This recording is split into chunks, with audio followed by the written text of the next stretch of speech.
Salvia.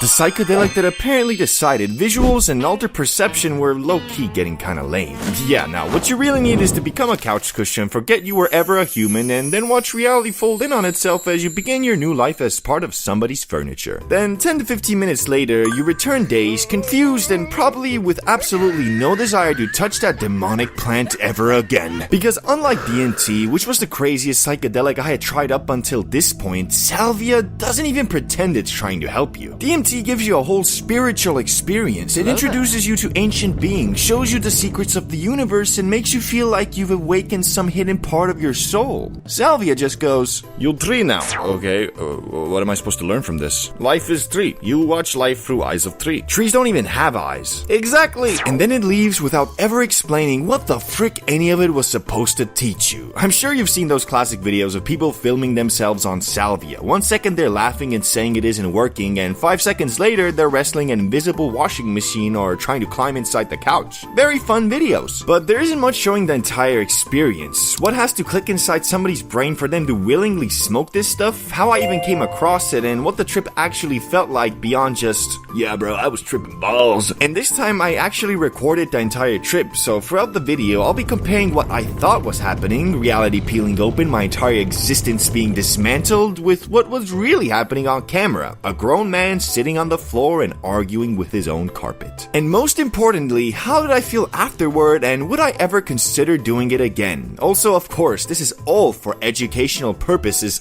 only. Keep that in mind. Anyway, first we have to set the scene and return to the place I visited 2 years ago. The place where I was introduced to John, the man, the myth, the legend. The legendary dispensary worker or owner, I still have no idea, who gave me the hookup to the spot where I got my first and only DMT. The place I'm talking about is, of course, Los Angeles, California. This story takes place almost exactly 1 year after my DMT trip. Same city, different scenery, and thankfully a slightly different financial situation. The previous year, I had stayed around West Hollywood, Crackhead Central. Well, no, that's Skid Row, but West Hollywood still has the special LA energy where everybody wants to visit, nobody wants to live there, and somehow your tiny apartment costs more than a European castle. I was staying in a nice place, but it was still Hollywood. At almost every hour of the day, you could hear people yelling outside, parades appearing out of nowhere, fake Spider-Man fighting over tourist tips, movie premieres blocking the road, and homeless dudes asking you for money so they could go to college. That was the lifestyle, and honestly, I actually enjoyed it. The only issue was that my DMT trip did not go particularly well. Instead of becoming spiritually enlightened, I came back feeling more spiritually assaulted. But after reading your comments and reflecting on it over the next year, I started thinking that maybe DMT itself wasn't completely to blame. Maybe it was the environment, the constant noise, the stress, and the complete lack of anything resembling serenity. And the reason I'm telling you all this is simple. In my DMT video, I said I would never do it again or try any other crazy psychedelic for that matter. But over the next year, I had time to reflect. And eventually, I arrived at the incredibly mature conclusion of never say never. 1 year later, I had gotten my bread slightly up, my ganja destruction level had skyrocketed, and my mind felt ready for something radical, something psychedelic. And either by coincidence or fate, I was back in Los Angeles, the one city where I already knew how to possibly acquire some funny plants. This time, however, I was staying in Redondo Beach. It was quiet, safe, and relaxed, and I could literally see the ocean from where I was staying. Basically, the complete opposite of Hollywood. Instead of waking up to somebody screaming outside my window, I woke up to birds and waves and other rich people noises. After a couple weeks of chilling, surfing, and overall just vibing in the area, I had grown to feel genuinely safe there, and as my time in LA started coming to an end, I began thinking about how insanely two different parts of the same city could feel. Then somewhere, deep inside my brain, two rocks smashed together and produced a thought. I think it's a good idea to get unbelievably messed up on some mind-altering drugs, bro. Interesting idea. Maybe it was because I had been smoking a copious amount of Cali Exotic and my brain was trying to escalate. Whatever the reason, I decided I was at least going to try getting DMT again. Partly to cap off my LA trip with a bang, and partly because I'd start believing that maybe, in the right environment and headspace, I could have the spiritual experience everybody talks about instead of getting mentally flashbanged again. Thankfully, I knew exactly where to find it, or at least I thought I did. It had been more than a year, but unless the shop had drastically basically switched up its business model, I figured they would still have the hookup. So I drove my rental Tesla over to the legendary shop near Venice Beach, parked it approximately 1 mile away because parking in LA is a myth, and walked inside like, hello, yeah, what's up? So, basically I, bought some DMT here last year, and I was wondering if you still had that? Oh no, we pivoted our business model. We only sell fentanyl now. Oh, well, nah, I'm just joshing you. We usually have DMT, but unfortunately we're kind of between stock right now. Oh yeah, that's fine. It was worth a try. We do have some salvia if you're interested. And that's when it hit me. It felt like deja vu, like some ancient mechanism had activated inside my brain. Salvia. It was always supposed to be salvia. Because at the end of the day, second time trying DMT is a much worse video title than first time trying salvia. So, of course I answered. Salvia, eh? Yeah, we can do that. I coughed up more than a respectable amount of money, a bit of a scam if you ask me. I was paying that much for a weird plant, but they were my only source, so I wasn't exactly in a strong bargaining position. Now that I had acquired the Forbidden Garden seasoning, it was time to return to the crib and smoke it, and so I did. Once I got home, I obviously watched a video or two on the subject and basically realized, okay, so this is like way more messed up than I thought. I better leave my phone recording this time so I can actually look back at it. People were living out entire lifetimes as tree saplings, watching themselves from the POV of a lamp, forgetting they were even them, just endless stories of completely insane and sometimes genuinely terrifying experiences. But well, I am CBD bro, so obviously, well, this video better get at least 1 million views. Cheers.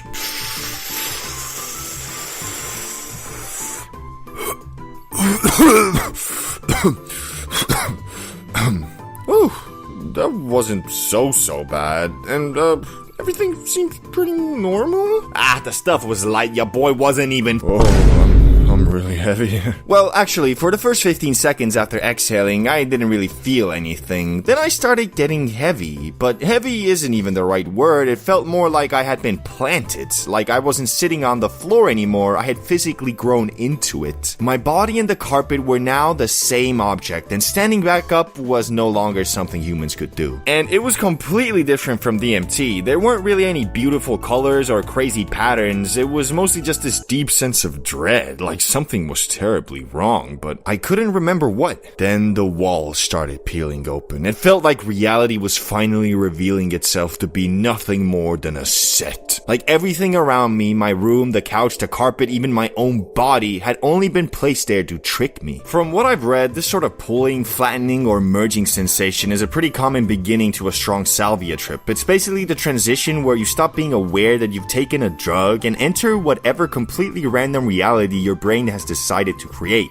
For me, that reality was that my entire life had been a television show, and the show had just ended. Suddenly, I could sense people behind the walls. I couldn't properly see them, but I somehow knew they were there. They were the production crew, and now that the final episode was over, they had to dismantle the set. The couch started sliding toward the wall. The carpet underneath me became this massive conveyor belt, slowly carrying the entire room away piece by piece, and I was still attached to it. At this point, I had completely forgotten about the salvia. I had forgotten about the bong, the video, and the fact that I was sitting alone with my phone recording me. Honestly, I think I had forgotten I was CBD bro. All I understood was that the show was finished. The audience had gone home, and because I was just another part of the set, I was about to be folded away with everything else. In my head, I was fighting for my existence. But when I watched the phone recording afterward, I wasn't battling some interdimensional production crew. I was sitting completely still, gripping the carpet and repeatedly mumbling, Wait, I'm not ready, wait, no, I'm not ready. And then I noticed the camera. Except I didn't understand that it was my phone anymore. I thought it was the last remaining audience member, the only person who hadn't left yet, and somehow, if I could convince them to keep watching, the show couldn't end. So I began pleading with my iPhone. Don't leave yet. There's more. I was desperately pitching season 2 to a phone. And apparently the negotiations weren't going very well, because when the conveyor belt started pulling again, I tried crawling behind the couch. In my mind, this was genius. The production crew couldn't fold me away if they couldn't see me. On the recording, you can literally watch me slowly crawl behind the couch, look directly into the camera and whisper, "They can't finish if I'm still here." I have absolutely no idea who they were, but at the moment, I trusted nobody, not the walls, not the couch, and definitely not the people canceling my imaginary television show. Then, just as quickly as everything had disappeared, pieces of the actual room started coming back. First, I recognized the couch. Then I realized the tiny audience member across the room was actually my phone. And finally, I remembered. Oh yeah, I smoked that fucking demon leaf. Yeah, okay, that makes sense. I had just discovered that my entire existence was fictional and fought an invisible production crew for the right to remain alive. According to the recording, barely 7 minutes had passed. But even after I understood what happened, I stayed sitting on that floor for another 10 minutes because everything still felt slightly fake. I kept looking at the walls, waiting for them to start peeling open again, and that's what made Salvia so different from anything else I had tried. It wasn't like watching a hallucination while knowing I was high. The hallucination completely replaced reality, and for those few minutes, I couldn't remember that another reality had ever existed. So yes, recording myself was actually a pretty good idea. Doing it completely alone, probably one of the dumbest ideas your boy has ever had. But the question remains, do I regret doing it? Honestly, I don't know, you tell me. Because although I never do this, I'm going to have to ask you to like, subscribe, and comment right frickin' now. This video better get 1 million views because season 2 is happening, whether the shadow people like it or not. I will not be folded away. Chains for real, Ninja? You think I forgot? Never! CBD bro, 1 million subscribers off the Salvia slime.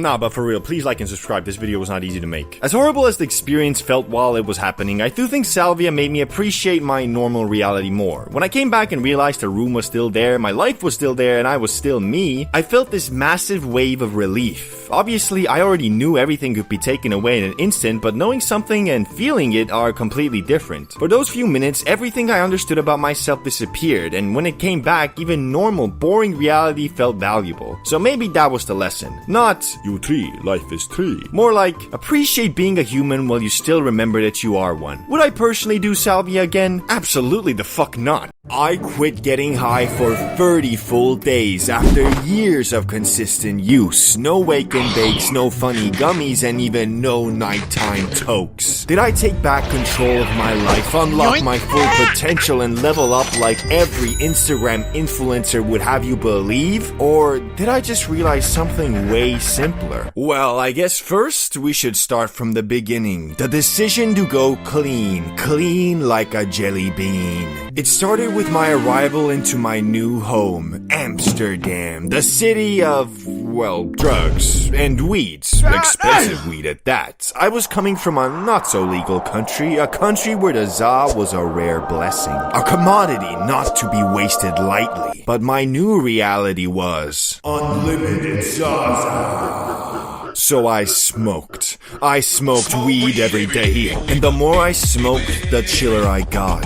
I had made it, coasted up in my apartment, living like a king, playing Crimson Desert, eating pizza, and shooing hoops. Happily ever after, right? Well, the thing with happily ever afters is they don't exist. But the more I smoked and the more I chilled, the more I wanted to believe that they did. I was getting so faded and abusing the things in my life that actually had value as tools for unwinding and turning them into the main quest line. But inside, I felt empty. Not depressed or anything, but like something was missing. Purpose. And the way I had programmed my brain over that time was simple. Feel empty equals smoke it away, which we all know isn't exactly healthy. Until finally I snapped. I was tired of always being chill, always being calm like nothing's wrong when clearly something was wrong. So for the first time I started thinking, it's the weed. It's gotta be the weed. That's easy. I'll just quit. Okay, well, maybe after tonight. 1 day later.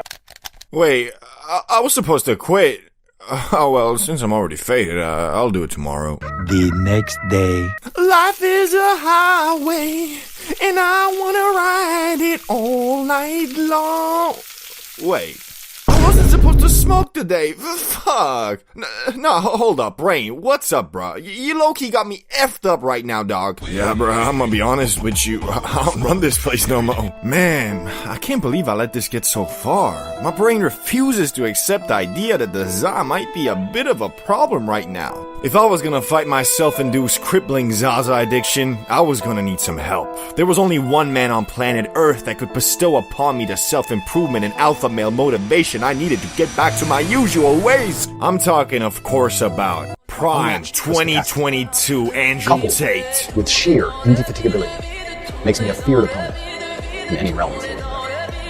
Okay, that last part might have been a bit over-exaggerated, but point is, I decided I was gonna quit the ZA for 30 days on the spot, no questions asked. Not because I was doing bad financially, physically, or even psychologically. It wasn't like I was depressed or anything. I just wanted to prove that the only guy who runs the show in my brain is me. And if I decide to stop using our favorite brain tickler, it shall be so. And so it started, my 30 days off the ZA. I won't go over every single day, but of course I'll cover all the important bits, like Day 1. I woke up with mild brain fog as usual, ready to take on the day with, well, I'm not gonna lie, a bit of sadness, because before my morning routine was, okay, time to do something productive.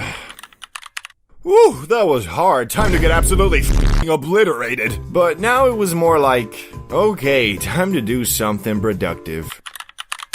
Okay, what now? It wasn't that my brain was screaming, "We need the..."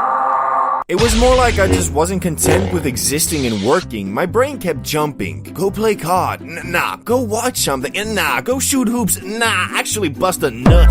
And usually the next thing would have been getting high, but since that wasn't an option, it was just chaos. But overall, not that hard, because I used my favorite life hack, working out. I worked out so much that day, I didn't even think about the ZA. I was just tired and went to sleep, but it really started getting more challenging on Day 2. I woke up same as usual, but that day I felt weird. Nothing scary or concerning, just off. It felt like the fog was starting to fade, but instead of clarity, it was more like, man, stuff really don't be that interesting no more. My desire to play games low, watch movies lower. The only thing that really interested me was working, making videos, building sites, posting. Basically my job, but everything has its turning point. I can't work forever, and even at 10 p.m., a time I usually unwind, nothing was hitting. All I wanted to do was sleep and start the next day, and that felt kinda sad. Like, damn, that's really my whole day? Wake up, work, sleep? Shit seemed kinda matrixy, not gonna lie, so I told myself tomorrow I'm forcing myself to do my hobbies, no matter what. Which brings us to Day 3. I woke up feeling better, had a bit of motivation again, did my routine, get dressed, brush teeth, make breakfast, work, gym, and I'm back. Back home, controller in hand, playing Crimson Desert, and yeah, it was fun. But I can't lie, there was definitely a big part of my brain saying, this will be way more fun, huh, boy? But would that really be the case? Even on Day 30, I kept thinking, well, we'll find out. Because Day 3 is where I really started accepting life as a non-high man. Time for a time skip to Day 7. 1 week in, at this point, I didn't really think about the ZA anymore. No cravings during the day, and even evenings were getting easier. Although every time I watched a comedy, I couldn't help but think, man, this would be so much better with a couple puffs off the bro cloud. But I stayed locked in, because if I stopped now, I still wouldn't feel like I was in control. So I kept going, which leads us to Day 14. 2 weeks off the ZA, and honestly, it wasn't that hard. The thought of being fried at night started feeling unrealistic. Like, yeah, that would be fun, but not really happening. Like thinking about owning a Lamborghini. Cool idea, but your brain discards it instantly. But I also noticed something else. Although I felt like I had everything on lock work-wise, I was more stressed. Not constantly stressed, but more fixated on perfection, making sure I make zero mistakes. Before, it was, oh shit, I'll deal with this tomorrow. Now it was, oh man, how was I so stupid? Guess I'm not sleeping tonight.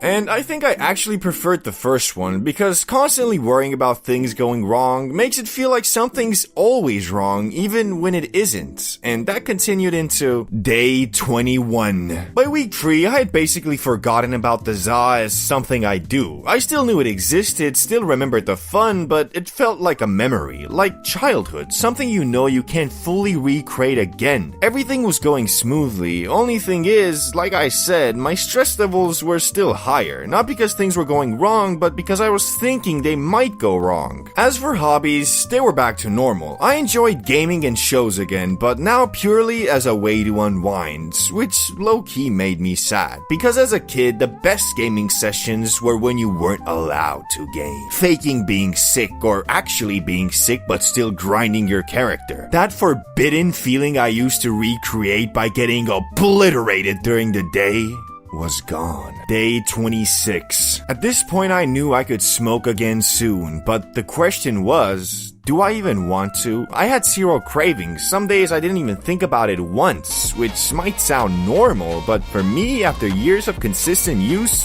was crazy. And that just reinforced everything good I've ever said about the ZA. But the moment of truth came on. Day 30. The final destination. I knew it was day 30, so I was thinking about it all day. Big decision. Do I stay off the ZA, or do I blast off from a single crumb thanks to my reset tolerance? At first I thought, if I smoke again, this was all for nothing. But the more I thought about it, the more I realized it wasn't the ZA I was addicted to, it was dopamine. The ZA just enabled it, and comparing it to nicotine, which I also quit, not even close. Nicotine was way harder. I can't even begin to explain how much easier it was to quit this than that. And thinking back, the best highs I had were never from doing it 24/7. It was when it was planned. Weekends, after a hard day, something to look forward to. And so the conclusion I came to was, it's a Zaza life for me.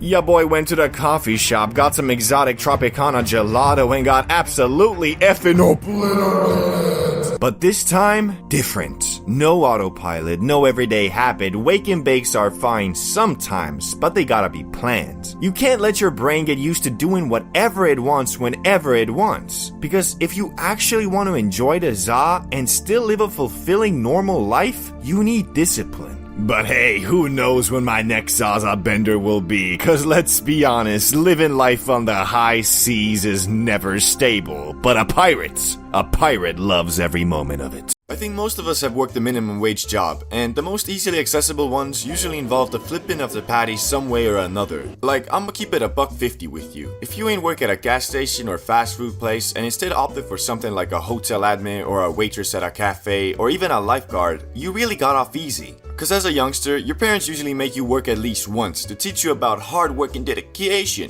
But if you were out here bathing under the sun and only occasionally waved your finger like, you can't do that cause I might actually have to work then with all due respect, you probably ain't been through the struggles most of us went through. I worked at a gas station for a couple months and that was my first work experience. But to be honest, a gas station and fast food place are pretty much the same cause besides from the gas, it's really a fast food place for when all the good food spots are closed and now you have to settle for the 24/7 microwave gas station grub. But I ain't even gonna cap, I love making food, especially if I don't have to wash the dishes later, and that was the case in the good old gas station. Well, what am I complaining about then? Well, you see, the problem with all minimum wage jobs usually boil down to a misunderstanding between the manager or a person that's been working there for a long time and the guy who's there because his parents made him go or he couldn't find any other job. That's me. Because you see, in this world, some people actually believe that being a manager at some gas station makes you a successful individual with a firm hand whose commands must be obeyed.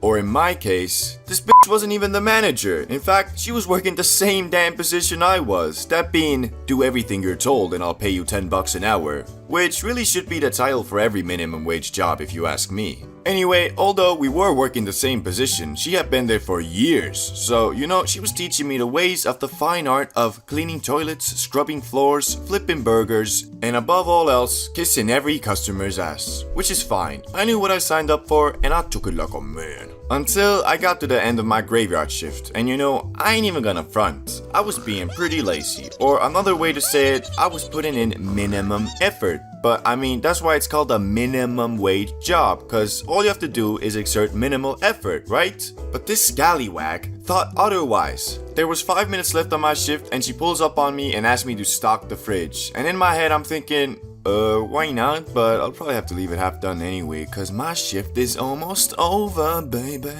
But then she hits me with the most stupid, hilarious, and kind of sad sentence I've heard in a long time.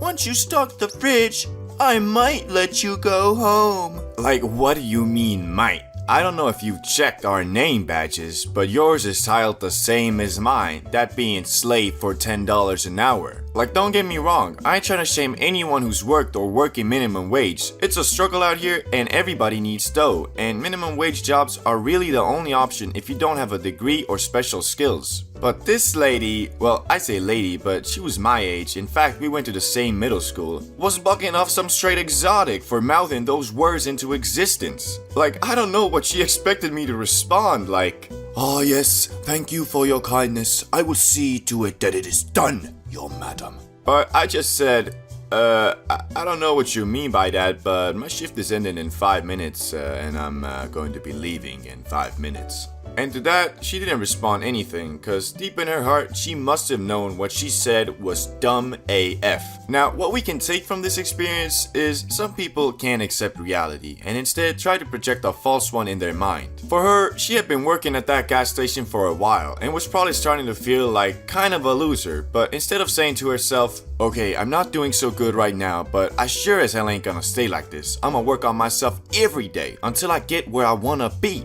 she took the easy way out and told herself, "Man, life hates me. It's so unfair. All I can do is take out my bitterness towards it in my work by being a total douche to everybody and acting like I own the place." No, wait, practically? I do own the place. Yeah, I'm the big dog around here.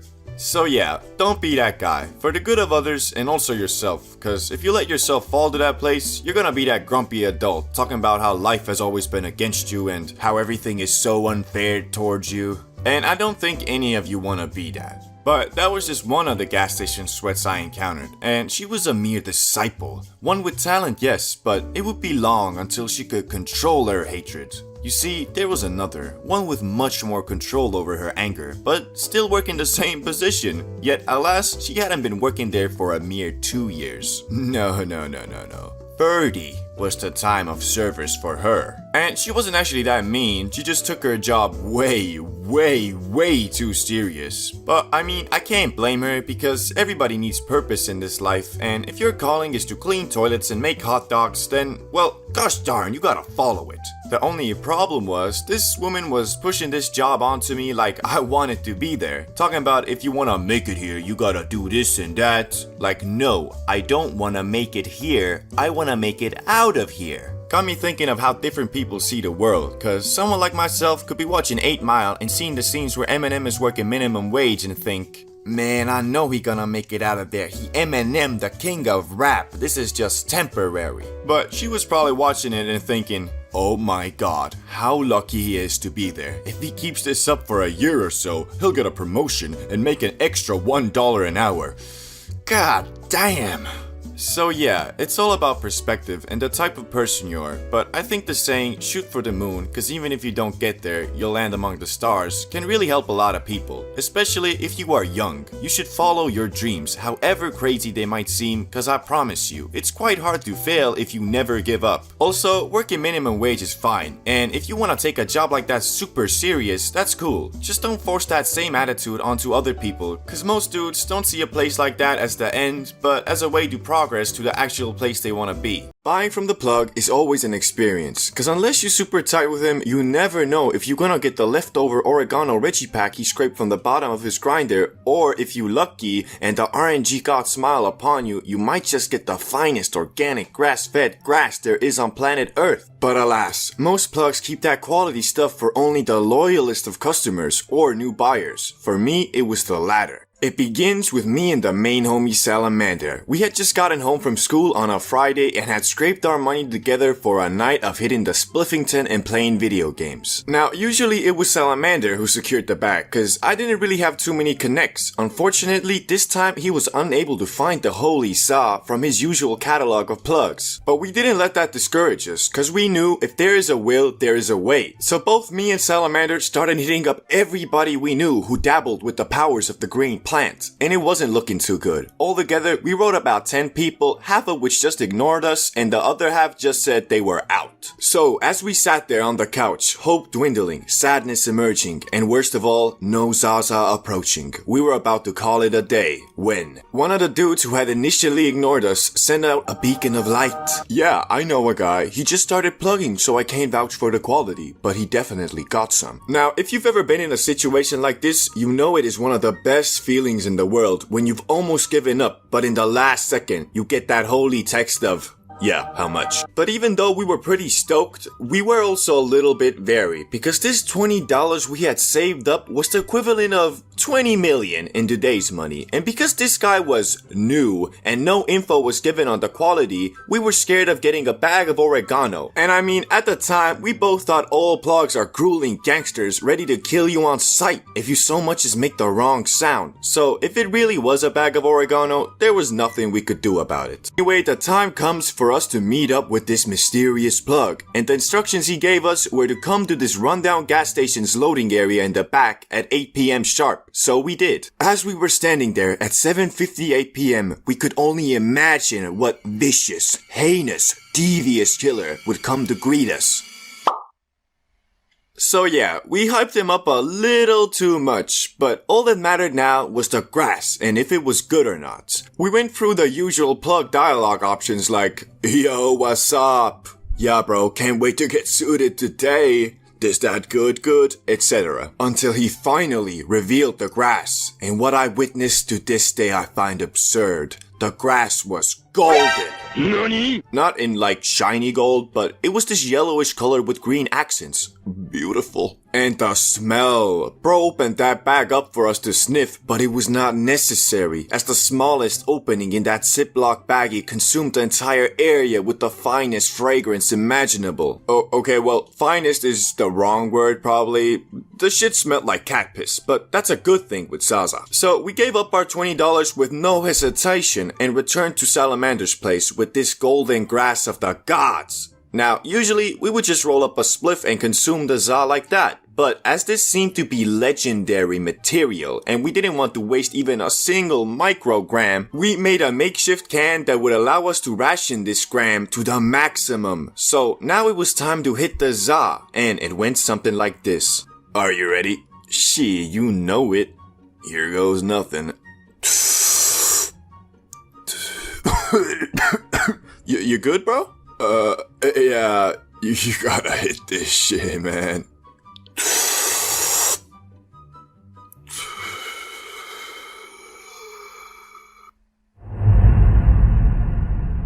Hey, you good?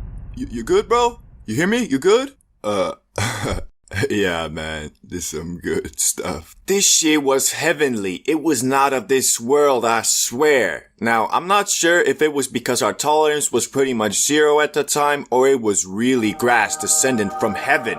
Probably a mix of both. But one thing I do know, that was the highest I had ever been up until that point. And well, as we know, when you were really high, you don't remember much the night after. So unfortunately, I don't know exactly what we talked about or what we did, but I do remember that we caught a major case of the Joker's laughing gas cause we found everything hilarious. We were so goddamn high, it took us a solid 20 minutes to navigate the PS4 menu to launch our game of Call of Duty. And when we did launch it, we were cognitively impaired. Felt like the controller was inverted or some shit. But safe to say, that Friday night we were truly blessed by the plug, and we went on to exclusively buy from that guy until he stopped plugging 1 month later. But he will always hold a special place in my heart as the plug of plugs. Substance abuse. Something that can develop over a short or long period of time, usually caused by the person's deteriorating mental health and being surrounded by the wrong people. Oh wait, sorry, that was 10 years ago. In 2024, it can also be caused by an artistically talented, god-complex, med-popping dude's texts being leaked on social media and thousands of people hopping on his drug abuse train for the views, motherfucker. But we'll get to that shortly. For now, I'd like you to try and remember Tide Pods, the Benadryl challenge, DXM, cough syrup, all these weird drugs drug trips / challenges were made popular by social media. And today we're gonna look at the most popular ones and what they were, how they started, and finally how they ended. Starting with the Benadryl Challenge. The Benadryl Challenge was a dangerous viral trend that first gained traction on TikTok in 2020. The challenge encouraged users, particularly teenagers, to take excessive amounts of the over-the-counter allergy medication Benadryl to induce hallucinations. The participants would film themselves before and after consuming the drug, documenting their experiences as the effects set in. Girl, are you ready to get messed up? You know it, bitch. It'll all be worth it if we make the For You page a slay. Yas, queen. Okay, put it on recording now. Hey bitches! Today we're doing the Benadryl Challenge, which is supposed to get you like seeing all types of hallucinations and stuff. And I'm joined with my BFF, Slurp for Clout 125. What's up, skanks? Anyway, let's get it started.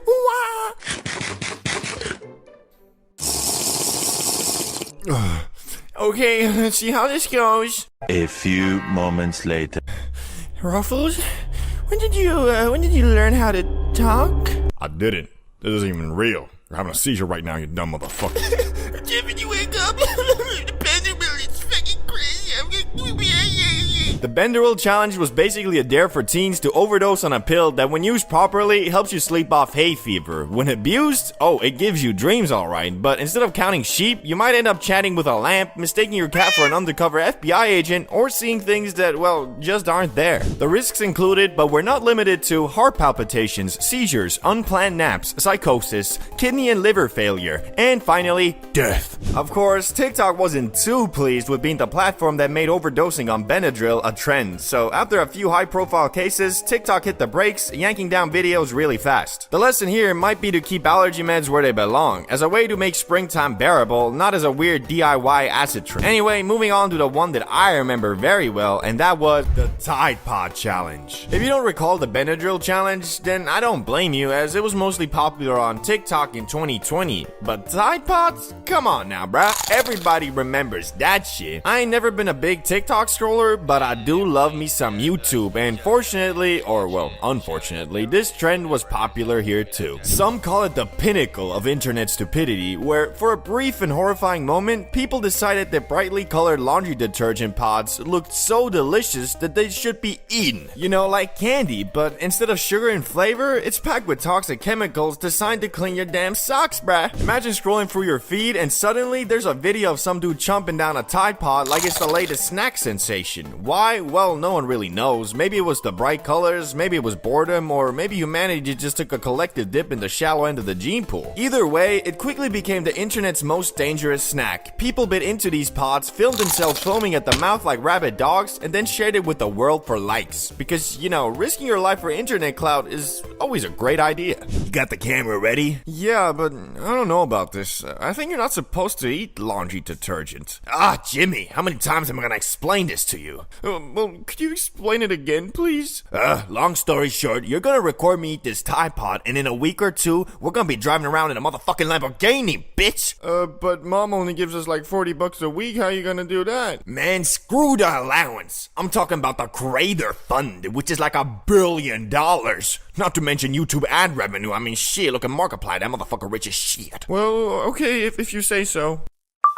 Yo, what is up, Bean Gang? You've been asking for the Tide Pod Challenge, and I'm here to deliver. Jimmy? Tom? Why aren't you in bed? Just a moment, Mom. We're doing laundry. Oh shit. Okay. Let's finish this tomorrow. Put the. Jimmy, Tom, what are you? You stupid boys.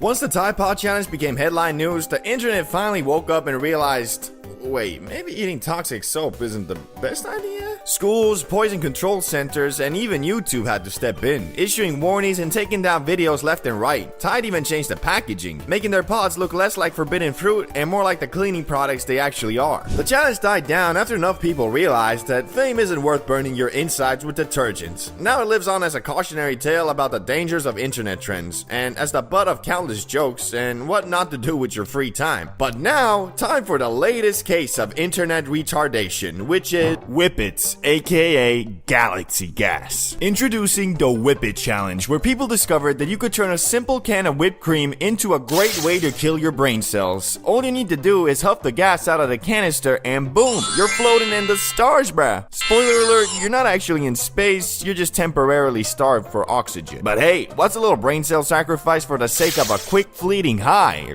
right? Whippets are really just nitrous oxide, so basically the same shit Vin Diesel gets installed in his cars. Difference being, Vin Diesel doesn't inhale it himself, I think. Anyway, the biggest entrepreneur in the whippet space is Galaxy Gas, which although they say is for making whipped cream, that's kinda hard to believe because, well, I mean, look at this packaging. I don't know. I'm not American. Maybe y'all motherfuckers just really take your whipped cream seriously. The info on this subject isn't super concrete yet, but from what I remember, it all basically started with Kanye's text being leaked and people discovering that Yeezus is into whippets, which then inspired thousands of people to do the same and uploaded it to social media.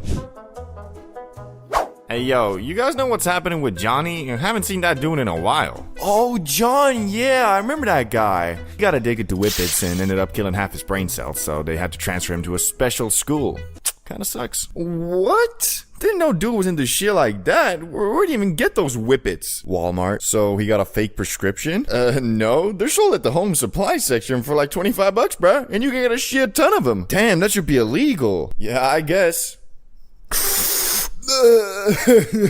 Since this trend is still ongoing at the time of this video, we don't really know how it's gonna end. I checked Galaxy Gas's website though, and it seems they've toned down their marketing a bit, and I couldn't find him at Walmart either. But from what I understand, this trend seems to be one of the worst, cause even though eating Tide Pods or overdosing on Benadryl have the chance of being deadly, I'd assume 99% of people might have done that stupid shit once and realized, yeah, shit, I'll just do the renegade dance instead. With this, it's like an ongoing addiction, and every puff makes you more and more stupid and disabled. Shit, maybe that's how it gets you. If you do enough puffs, the cells in your brains to stop you from doing stupid shit get obliterated, and all you left with is Lil Ye's echoing, hit the gas, I'm a genius.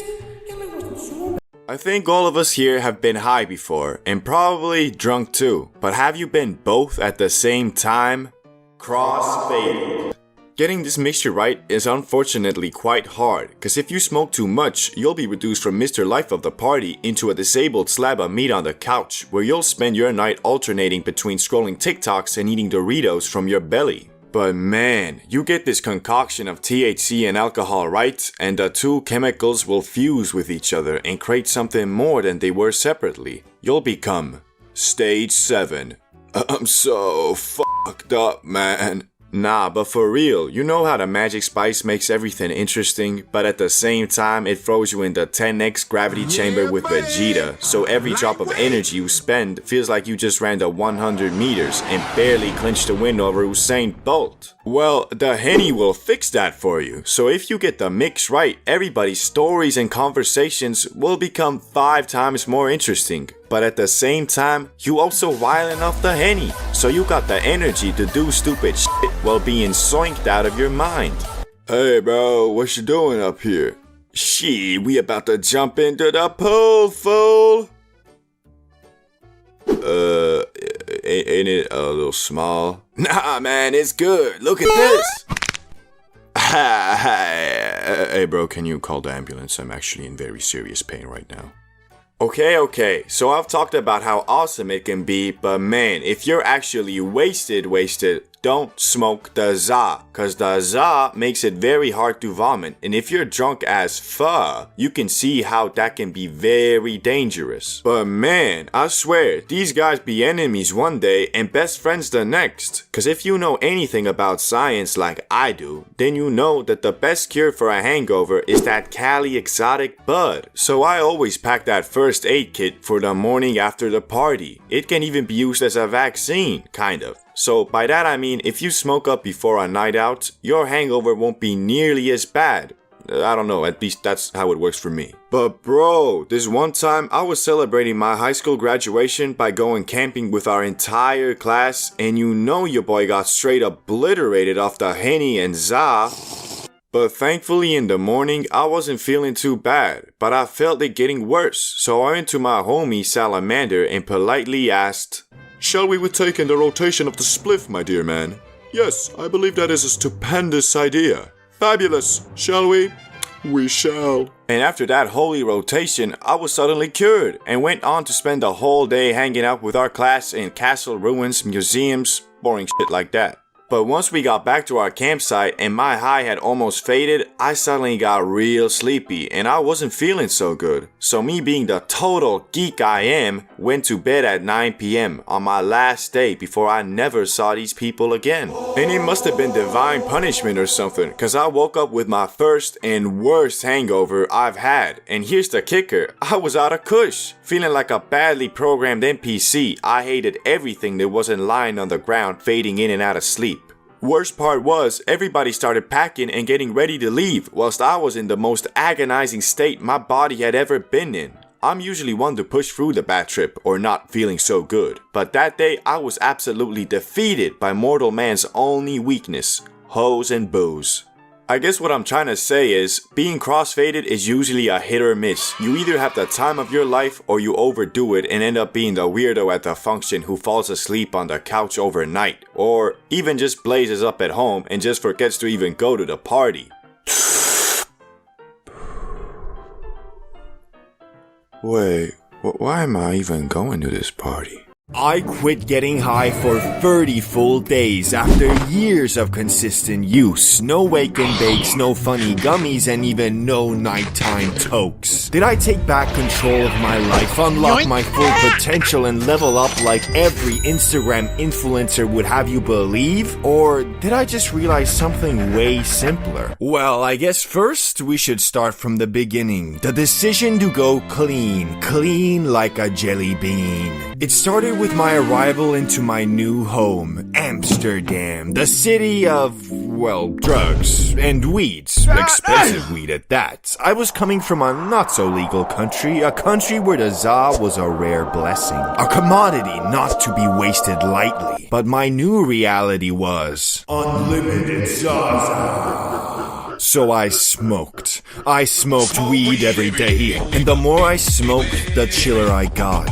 I had made it, coasted up in my apartment, living like a king, playing Crimson Desert, eating pizza, and shooing hoops. Happily ever after, right? Well, the thing with happily ever afters is they don't exist. But the more I smoked and the more I chilled, the more I wanted to believe that they did. I was getting so faded and abusing the things in my life that actually had value as tools for unwinding and turning them into the main quest line. But inside, I felt empty. Not depressed or anything, but like something was missing. Purpose. And the way I had programmed my brain over that time was simple. Feel empty equals smoke it away, which we all know isn't exactly healthy. Until finally I snapped. I was tired of always being chill, always being calm like nothing's wrong when clearly something was wrong. So for the first time I started thinking, it's the weed. It's gotta be the weed. Ah, that's easy. I'll just quit. Okay, well, maybe after tonight. One day later. Wait, I was supposed to quit. Oh well, since I'm already faded, I'll do it tomorrow. The next day. Life is a highway, and I wanna ride it all night long. Wait, I wasn't supposed to smoke today. Fuck. No, hold up, Brain. What's up, bro? You low-key got me effed up right now, dog. Yeah, bro, I'm gonna be honest with you. I don't run this place no more. Man, I can't believe I let this get so far. My brain refuses to accept the idea that the za might be a bit of a problem right now. If I was gonna fight my self-induced crippling Zaza addiction, I was gonna need some help. There was only one man on planet Earth that could bestow upon me the self-improvement and alpha male motivation I needed to get back to my usual ways. I'm talking, of course, about Prime 2022 Andrew Coupled Tate. with sheer indefatigability, makes me a feared opponent in any realm. Okay, that last part might have been a bit over-exaggerated, but point is, I decided I was gonna quit the za for 30 days on the spot, no questions asked. Not because I was doing bad financially, physically, or even psychologically. It wasn't like I was depressed or anything. I just wanted to prove that the only guy who runs the show in my brain is me. And if I decide to stop using our favorite brain tickler, it shall be so. And so it started, my 30 days off the za. I won't go over every single day, but of course I'll cover over all the important bits like Day 1. I woke up with mild brain fog as usual, ready to take on the day with, well, I'm not gonna lie, a bit of sadness, because before my morning routine was, okay, time to do something productive. Whew, that was hard. Time to get absolutely f***ing obliterated. But now it was more like, okay, time to do something productive. Okay, what now? It wasn't that my brain was screaming, "We need to..." It was more like I just wasn't content with existing and working. My brain kept jumping. Go play COD. Nah. Go watch something. Nah. Go shoot hoops. Nah. Actually bust a nut.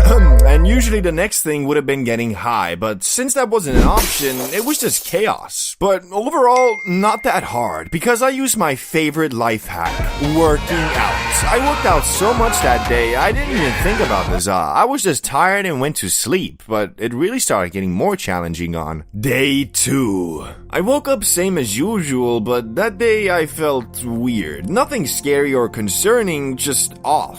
It felt like the fog was starting to fade, but instead of clarity, it was more like, man, stuff really don't be that interesting no more. My desire to play games low, watch movies lower. The only thing that really interested me was working, making videos, building sites, posting. Basically my job, but everything has its turning point. I can't work forever, and even at 10 p.m., a time I usually unwind, nothing was hitting. All I wanted to do was sleep and start the next day, and that felt kinda sad. Like, damn, that's really my whole day, wake up, work, sleep. Shit seemed kinda matrixy, not gonna lie, so I told myself tomorrow I'm forcing myself to do my hobbies, no matter what. Which brings us to Day 3. I woke up feeling better, had a bit of motivation again, did my routine, get dressed, brush teeth, make breakfast, work, gym, and I'm back. Back home, controller in hand, playing Crimson Desert, and yeah, it was fun. But I can't lie, there was definitely a big part of my brain saying, this would be way more fun, huh, boy? But would that really be the case? Even on Day 30, I kept thinking, well, we'll find out. Because Day 3 is where I really started accepting life as a non-high man. Time for a time skip to Day 7.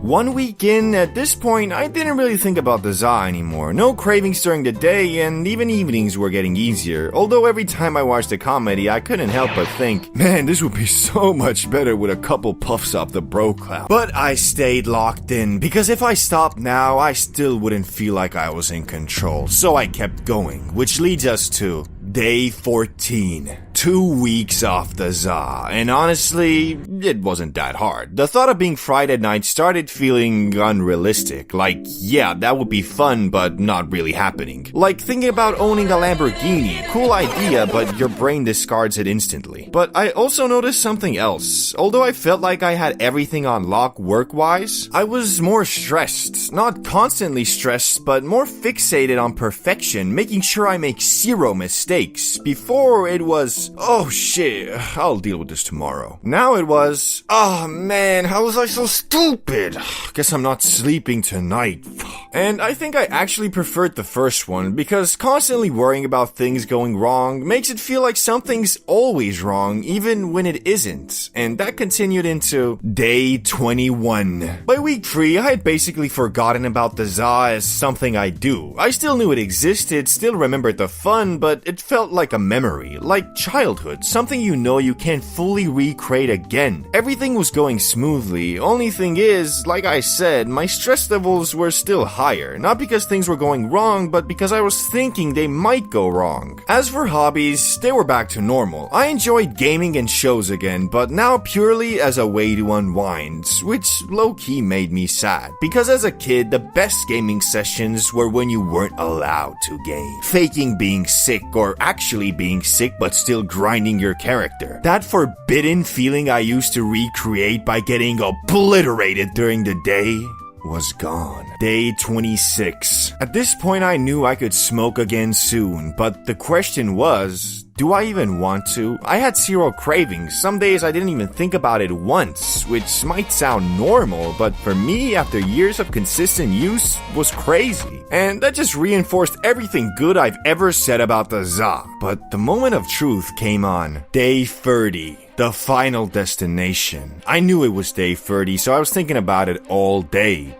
big decision. Do I stay off the za, or do I blast off from a single crumb thanks to my reset tolerance? At first I thought, if I smoke again, this was all for nothing. But the more I thought about it, the more I realized it wasn't the za I was addicted to, it was dopamine. The za just enabled it, and comparing it to nicotine, which I also quit, not even close. Nicotine was way harder. I can't even begin to explain how much easier it was to quit this than that. And thinking back, the best highs I had were never from doing it 24/7. It was when it was planned. Weekends, after a hard day, something to look forward to. And so the conclusion I came to was, it's a Zaza life for me. Ya boy went to the coffee shop, got some exotic Tropicana gelato, and got absolutely effing obliterated. But this time, different. No autopilot, no everyday habit. Wake and bakes are fine sometimes, but they gotta be planned. You can't let your brain get used to doing whatever it wants whenever it wants. Because if you actually want to enjoy the za and still live a fulfilling normal life, you need discipline. But hey, who knows when my next Zaza bender will be, cause let's be honest, living life on the high seas is never stable. But a pirate loves every moment of it. There are so many, but don't get it twisted. Just cause something is a drug doesn't automatically mean it was meant to be consumed in the dirty stalls of nightclub bathrooms. Even most of the substances that do fall into that category were never intentionally designed for it. Take one of the most famous magic powders, for example, cocaina. Like many other potential life-destroying addictions, Coco Loco didn't mean any harm. In fact, I bet when Albert Neiman isolated coke from cocoa leaves in 1860, he had no idea he was setting the stage for future South American entrepreneurs to thrive. It was actually first used as an anesthetic by dentists and surgeons. But over the next 150 years, it morphed into what we know today. Coco Loco was praised as a miracle drug for fatigue, depression, and even toothaches. It was a common ingredient in tonics, elixirs, and yes, Coca-Cola. Sigmund Freud, the famed neurologist, was one of its biggest advocates, calling it a magical substance and even prescribing it to his friends and patients. Unfortunately, Freud later regretted his enthusiasm when he realized the drug's ultra-addictive properties, particularly after seeing his friend Ernst von Fleischli-Marxoff develop a severe coke addiction. But hey, what you gonna do? Well, lay off the coke, I guess. But $200 per gram snow isn't the only notorious drug that was once legal. In fact, I think you'll be quite surprised by how many of today's big no-no substances started off their career as miracle drugs and were prescribed as medicine by doctors and shit. Which the next one we'll be talking about was actually used in World War II to create super soldiers unafraid of death. Basically, imagine the entire plotline of Captain America the First Avenger, but instead of that blue super serum, they had methamphetamine. World War II super soldier pills. World War II wasn't just a clash of nations, it was a showdown fueled by, well, meth. Every major power looked at methamphetamine and said, you know what would pair nicely with tanks and fighter planes? What? Okay, hear me out. A highly addictive stimulant that makes soldiers feel invincible. That way, if somehow survive the war, they won't just have the PTSD, they'll also have the crippling drug addiction. What combo? You, sir, are a genius. I'll run it by Evil Mustache Man tomorrow. The Germans were all in on methamphetamine because, well, of course they were. In 1938, a German pharmaceutical company developed Pervitin, which was essentially meth in pill form. It was so effective at keeping soldiers awake and focused that it earned the nickname Panzer Chocolate, because nothing says war effort like drug-laced can. Blitzkrieg tactics, rapid, relentless, no-sleep attacks weren't just about strategy. German soldiers were popping Pervitin like they were at a rave. The drug kept them awake for days as they marched across Europe, which might explain the whole let's invade everyone vibe. Soldiers wrote home about how great it was. I felt alert, powerful, and unstoppable. Translation, Dear Mom, I am on meth. It is amazing. Fun fact, Adolf Hitler himself was a walking pharmacy. His personal doctor, Theodor Morell, gave him regular methamphetamine injections to keep him energized. Some even considered that it might have been his downfall, because, well, it is hard to keep a clear and strategic mindset while you're on more drugs than a festival main event. Japan wasn't about to be left out of the stimulant arms race either. Their version of meth, Philippon, was handed out to soldiers, factory workers, and kamikaze pilots. Yes, kamikaze pilots. Imagine being told, hey, so looks like you're flying a one-way mission today, aka you're going to die, but here's some meth to make it more fun. Japan for the win! Fist bump? No? Okay, well, I'll be on my way. handing out more meth. The Allies weren't innocent in this drug-fueled war either. Well, they didn't have Pervitin, they had Benzedrine, an amphetamine that was basically meth's slightly less chaotic cousin. British and American troops popped these pep pills to stay awake during long bombing raids and grueling marches. British Royal Air Force pilots used Benzedrine to stay awake during night raids. Some of them were so wired that after bombing German cities, they'd come back, clean their planes, and write detailed mission reports in cursive. Side effects? Well, a few pilots became so overconfident they ignored orders, which is probably not ideal when you're flying a plane full of explosives. By the end of World War II, methamphetamine had carved out a reputation as both a war hero and a total disaster. Sure, it helped soldiers stay awake, march faster, and bomb better, but it also turned them into jittery, paranoid wrecks. Post-war, many soldiers came home with what we might call battlefield meth habits. Nothing like trying to adjust to civilian life while also coming down from a 3-year stimulant bender, eh? Which makes me wonder, what if instead of meth being the substance of choice in World War II, everybody was just smoking the Lord's loud? We must invade everyone. We must kill everything.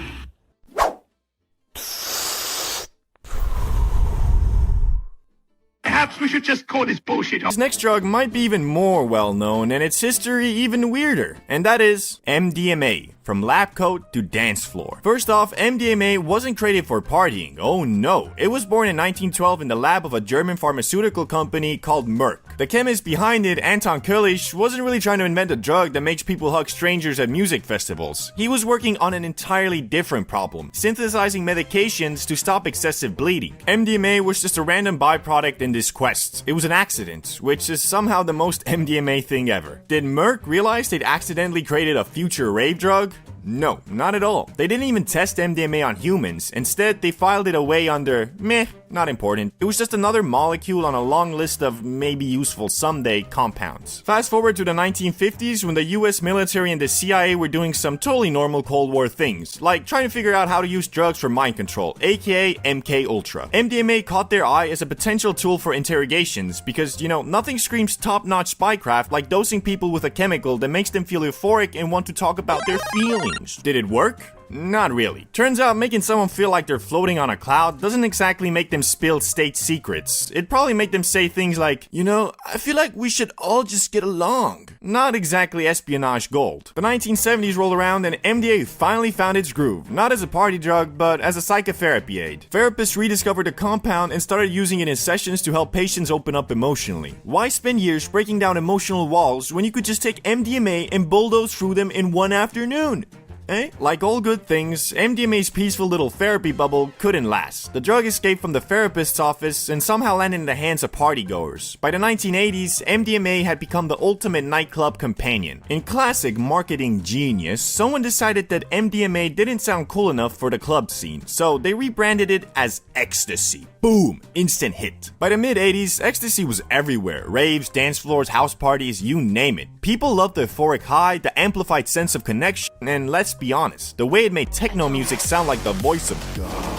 Naturally, this didn't sit well with the authorities. By 1985, the US government officially classified MDMA as a Schedule I drug, meaning it was deemed highly addictive with no medical use. Despite being banned, MDMA didn't just vanish, it continued thriving in underground scenes and became a staple of rave culture. Meanwhile, researchers never gave up on its potential for therapy. In recent years, it's had a bit of a comeback, this time as a possible treatment for PTSD, anxiety, and depression. Studies are showing that MDMA-assisted therapy is shockingly effective, especially for people with severe PTSD. It turns out the same drug that makes people hug strangers at Burning Man can also help veterans confront their darkest memories. Talk about range. But staying on the topic of MK Ultra and the government's attempts at mind control, there's another drug that caught their eye, and that is LSD. The story of LSD begins in 1938 with a Swiss chemist named Albert Hofmann, who worked for the pharmaceutical company Sandoz. Hofmann was tinkering with compounds derived from ergot, a fungus that grows on rye and other grains. His goal was to develop a stimulant for respiratory and circulatory systems. Instead, he accidentally created a psychedelic ticket to another dimension. Classic mix-up. When he first synthesized LSD, it didn't seem particularly interesting, so he shelved it for 5 years. In 1943 though, Hofmann revisited the compound, and while working with it, he accidentally absorbed a tiny amount through his skin. This led to the world's first acid trip, which Hofmann described as unusual shapes with intense kaleidoscopic play of colors. Which, I wish he had used an easier word to describe it, so I wouldn't have to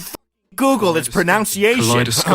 A few days after his accidental exposure, Hoffman decided to take 250 micrograms of LSD to see what it could do. Spoiler, this was way too much for a first trip. Soon after, he realized he was extremely high and decided to bike home, thus creating Bicycle Day, the unofficial holiday for LSD enthusiasts. Hoffman described it as a state of dreamlike euphoria mixed with terror. Everything around him warped and shifted. He thought his neighbor was a witch, his furniture was threatening him, and the walls were melting. Gonna kill Fun! ya. And yet, Hoffman still considered it a fascinating and valuable experience. That's commitment to science right there. By the 1950s, LSD wasn't just a curiosity, it became a promising tool for psychiatry. Sandoz marketed as Delicit and sent samples to psychiatrists and researchers worldwide. Therapists believed LSD could help patients confront repressed trauma, treat alcoholism, and even boost creativity. It made people talk. A lot. Patients would have emotional breakthroughs, experience vivid memories, and feel like they were seeing the truth of the universe. Therapists thought they had found the ultimate shortcut to inner peace. A notable success found by researchers was that LSD could help alcoholics quit drinking, with some claiming they experienced a spiritual awakening during their trips. It was like AA, but with rainbows and fractals. As with most cool things in the 20th century, the US government took one look at LSD and thought,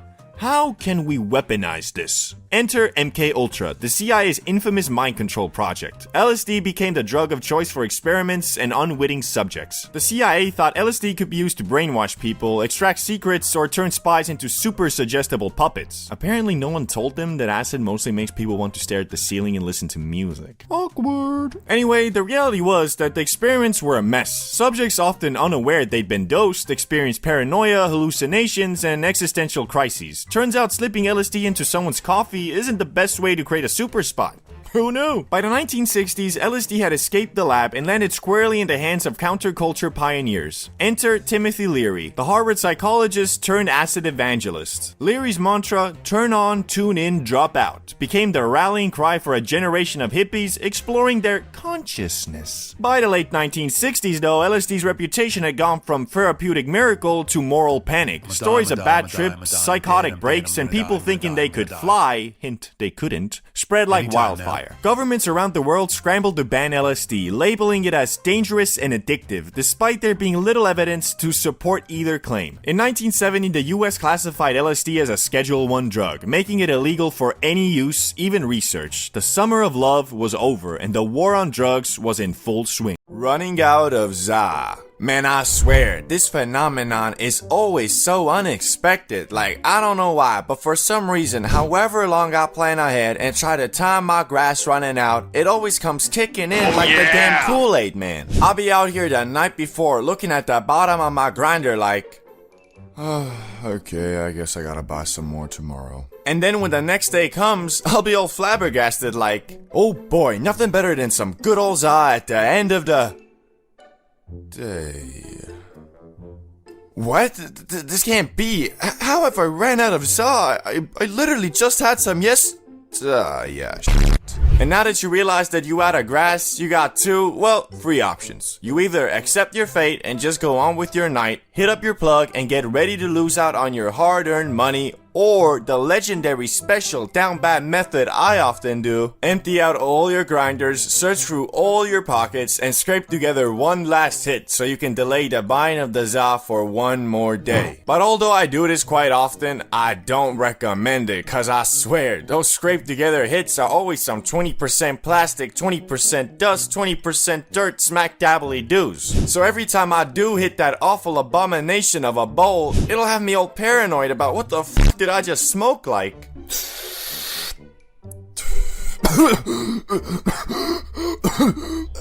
Man, why that smell like burning plastic? Why am I not even high? Bro, why am I so lightheaded? Mom, I think I'm dying. So basically what I'm saying is, scraping together hits from basically nothing isn't really the healthiest move you can make. But shit, hitting up the plug at the end of the day is a struggle in its own right. Cause I don't know why these damn plugs are always unavailable when you need them the most. Like Mr. Invisible could be spamming me all day with Snapchats like, but then later, when your hitman's up asking for some za, he disappears like the Avatar. Doesn't even open your messages. These plugs really don't care about us for real, man. Speaking of which, that reminds me of this one time when we ran out and had to travel through the whole of the ghetto version of Narnia just to get some za. It was just a normal day, well, night, where me, Salamander, and Ricky had planned to smoke some grass and just chill. And of course, Salamander, being the ultra reliable photographic memory dude he is, informed us that he def has enough grass for us all to enjoy at his place. So me and Ricky pull up, excited as you can be, only to arrive at the house and be informed, "Yo, what's good? Are you ready to get absolutely schmacked?" She, of course, Phil, but what? Yeah, I just checked my room and, well, it turns out I don't have any grass. What do you mean you have no grass? You said you had a ton, bro. Yeah, I mean I did, but I kinda smoked it all. Man, what the... Why you gotta do us like that, bro? You got us all hyped for this, and now we're here in your mansion and you're telling us there's no grass? Like bro, I'm finna cry for real, man. Yeah, bro, you're right. I'm sorry. I messed up. But don't worry. I already hit up Jimmy the Plug God. We can drive there now. Okay, sure, let's go. So we go into Salamander's parents' car, which was sleek AF, and quite literally went to the bad part of town with it, feeling like some mafia bosses, for real. But once we arrived at Jimmy the Plug God's house, he was nowhere to be seen, and well, turns out, dude hadn't even texted Salamander back. He just had us come here in hopes that the time we arrived, he would. As we were sitting in the car, waiting for a good 15 minutes at that point, Salamander tells us the dude's probably isn't gonna respond, but he already wrote another plug and he def gonna hook us up. So we drive to a new place where this time the plug was actually waiting for us, so we hopped out the car and walked towards him. Yo, what's good, bruh? Yo, what's up? So, do you got that Zaza? Of course, yeah. Here it is. Bro, is that 2 G's like I asked? Yeah, it's just compact, you know, like a dime. Bro, fuck off. If that's 2 G's, then prove it. What are you waiting for? Put it on the scale. Nah, bro, I don't sell to people who don't trust me. Disrespectful AF. Nah, bruh, disrespectful is trying to show the long-term customer in his hour of need. Keep your diamond to yourself, big dog. We outta here. Yeah, whatever. See. As our hopes were dwindling, we were in Salamander's car about to call it quits when the only plug that was exclusive to me and nobody else knew of finally responded to my message saying to meet up and that he got the za. So we go to yet another location in hopes that finally we would get our now well-deserved bag of grass. And once we arrived at the meetup spot, which was a pizza restaurant by the way, we parked the car and text Mr. Invisible that we're outside waiting for him. A good 10 minutes goes by with no response, so the overall mood is starting to get pretty gloomy, as we quite literally have just driven around for hours trying to secure just a smidgen of za. And although we were truly experiencing a Gen Z 21st century Great Depression, we were saved with the text, "Oh, he responded! Oh, snap! What'd he say, bro?" He said, "Yeah, coming out now." Nice. And this time, he actually did. Dudes came out with an apron, chef's hat, and the long-awaited bag. So we went there, and thankfully, it was actually 2 G's, not a diamond. And man, I ain't never been so glad for just a smidgen of za in my life, but can you blame me? I mean, this was a full-on journey, and although the time was like 11 PM at this point, we weren't too discouraged as we thought, screw it, let's pull an all-nighter, baby. So finally, after hours of waiting and talking to incompetent plugs, we arrived back at the mansion and did what we came there to do. Smoke a shit ton of grass, eat an unholy amount of munch, and wake up the next day feeling more hazy than a foggy morning. Which the highlight of the night was definitely when Salamander said he was gonna bake some magic cookies, but since we were already f***ed AF, dudes left them in the oven for like 3 hours. And then finally, when we had that "oh shit, the cookies" moment, we went there and found them completely burnt. But, you know, we still ate them and, well, they kinda worked, I think. I don't know. We were so blasted, we probably could've eaten some damn Oreos and thought ourselves more high because of it. So, all in all, running out of za is, for some reason, always so unexpected. But I've learned to enjoy the journey as much as the destination. And although, at the time, driving around searching for grass was annoying AF, Looking back at it, it was actually pretty fun. And the night was definitely more memorable because of it. Oof, Nicotonio, LSD cards, Coca-Cola before they ruined it, method acting, cracked screen repair. There are so many, hobbies, so many substances with so many varying effects. Some similar, some different, some complete opposites. If you've ever wondered, purely for educational purposes of course, what all the hype was about, why people get hooked on these hobbies, which ones are not so dangerous, and which ones you should generally avoid. Whether you're a curious little George, a degenerate doomer, or a seasoned veteran, this is a must-watch. Because we're going to cover a topic I truly wish was included in the standardized education system and subjectively tell you everything you need to know about what every drug feels like. And as an extra disclaimer, I would like to emphasize that all of this is for educational and scientific purposes, and in no shape or form am I promoting any of these things. I'm just trying to inform the public about the dangers of everything mentioned in this video. Let's start with the most PG ones and work our way up gradually to the not so PG ones, hopefully keeping this video blessed with that green dollar sign.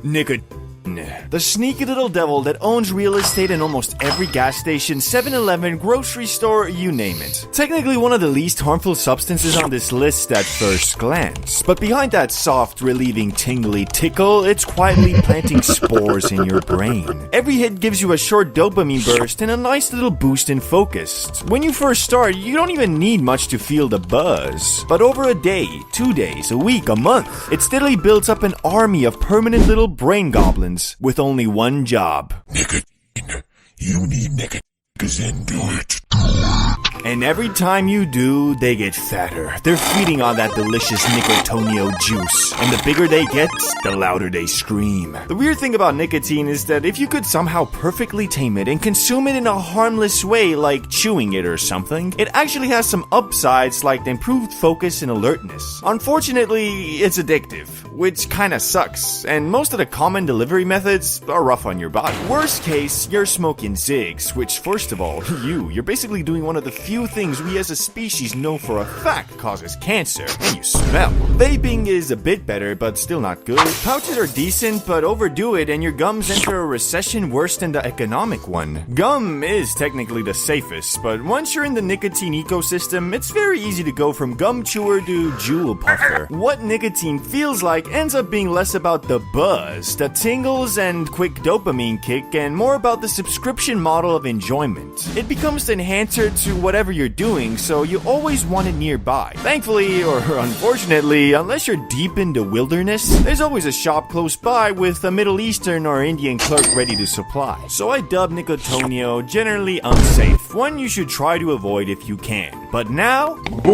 nature's gift to humanity, the harmless plant of harmony. Well, unfortunately, however much I wish that were true, it's not. When you take a puff off Gandalf's pipe, what you feel varies a lot person to person, but generally you'll get a sense of chillness and acceptance. It increases the meaning and interestingness of things around you. Mundane stuff becomes content. Puff too much though, and you overshoot the sweet spot, and every extra molecule of Zaza just starts overwhelming your senses and thoughts, sometimes causing anxiety, the very thing it promised to destroy. The vibe also depends a bit on the type. Puff some Vietnamese sativa and you'll usually feel more energetic and mentally active. Go Indicano and you're in gravity modes. But overall the core feeling is similar, it's mostly the expression that changes. Boof tends to fit better with goal-driven people and not so well with naturally chill people. Why? Because if you're very driven, it helps you relax, and it's harder to get hooked, since it's only really enjoyable when you're not drowning in responsibilities. But if you already don't give a fuck, the Zaw can amplify that and potentially lock you into permanent chill modes, which can send life stats downward. That said, many people use it responsibly and get relaxation, connection, and increased enjoyment of simple things without developing dependency. So I'd call grass moderately safe. Not a must avoid like Nicotonio, but definitely one to treat with caution. Moving on to another one of nature's fruits though, mushrooms. Mushrooms are less of a feel-good boost and more of a journey or mission. Unlike substances that reliably make you feel good every single time, mushrooms are just as capable of making you feel not so good if your mindset or setting is off. After eating them, your stomach might do a little gymnastics routine, and after about 30 to 45 minutes, you'll likely start smiling at shapes and giggling at things that absolutely don't deserve it. The come up can feel like being faded, but with a clearer head. Dose matters a lot. Lower doses feel playful, thoughtful, colorful. Higher doses go deep. Very deep. I've had doses where I felt like a cartoon character, laughing, overthinking everything, seeing light pattern movement, and breathing visuals. And I've had doses where it felt like I was visiting another dimension, reality warping, control reduced, thoughts spiraling into questions about existence itself. But every trip shares one thing, the after states. Mental clarity mixed with exhaustion. Mushrooms are generally mentally taxing, so you usually don't feel like jumping right back in. It's like watching a long confusing movie and then needing an explanation video, not another confusing movie immediately after. They're not typically addictive because tolerance builds fast and the experience is demanding, but psychological attachment is still possible, especially with frequent microdosing turning into a daily mental crutch. Still, overall I dub mushrooms pretty safe, especially since many people report long-term positive mental effects even from a single well-handled trip. But now for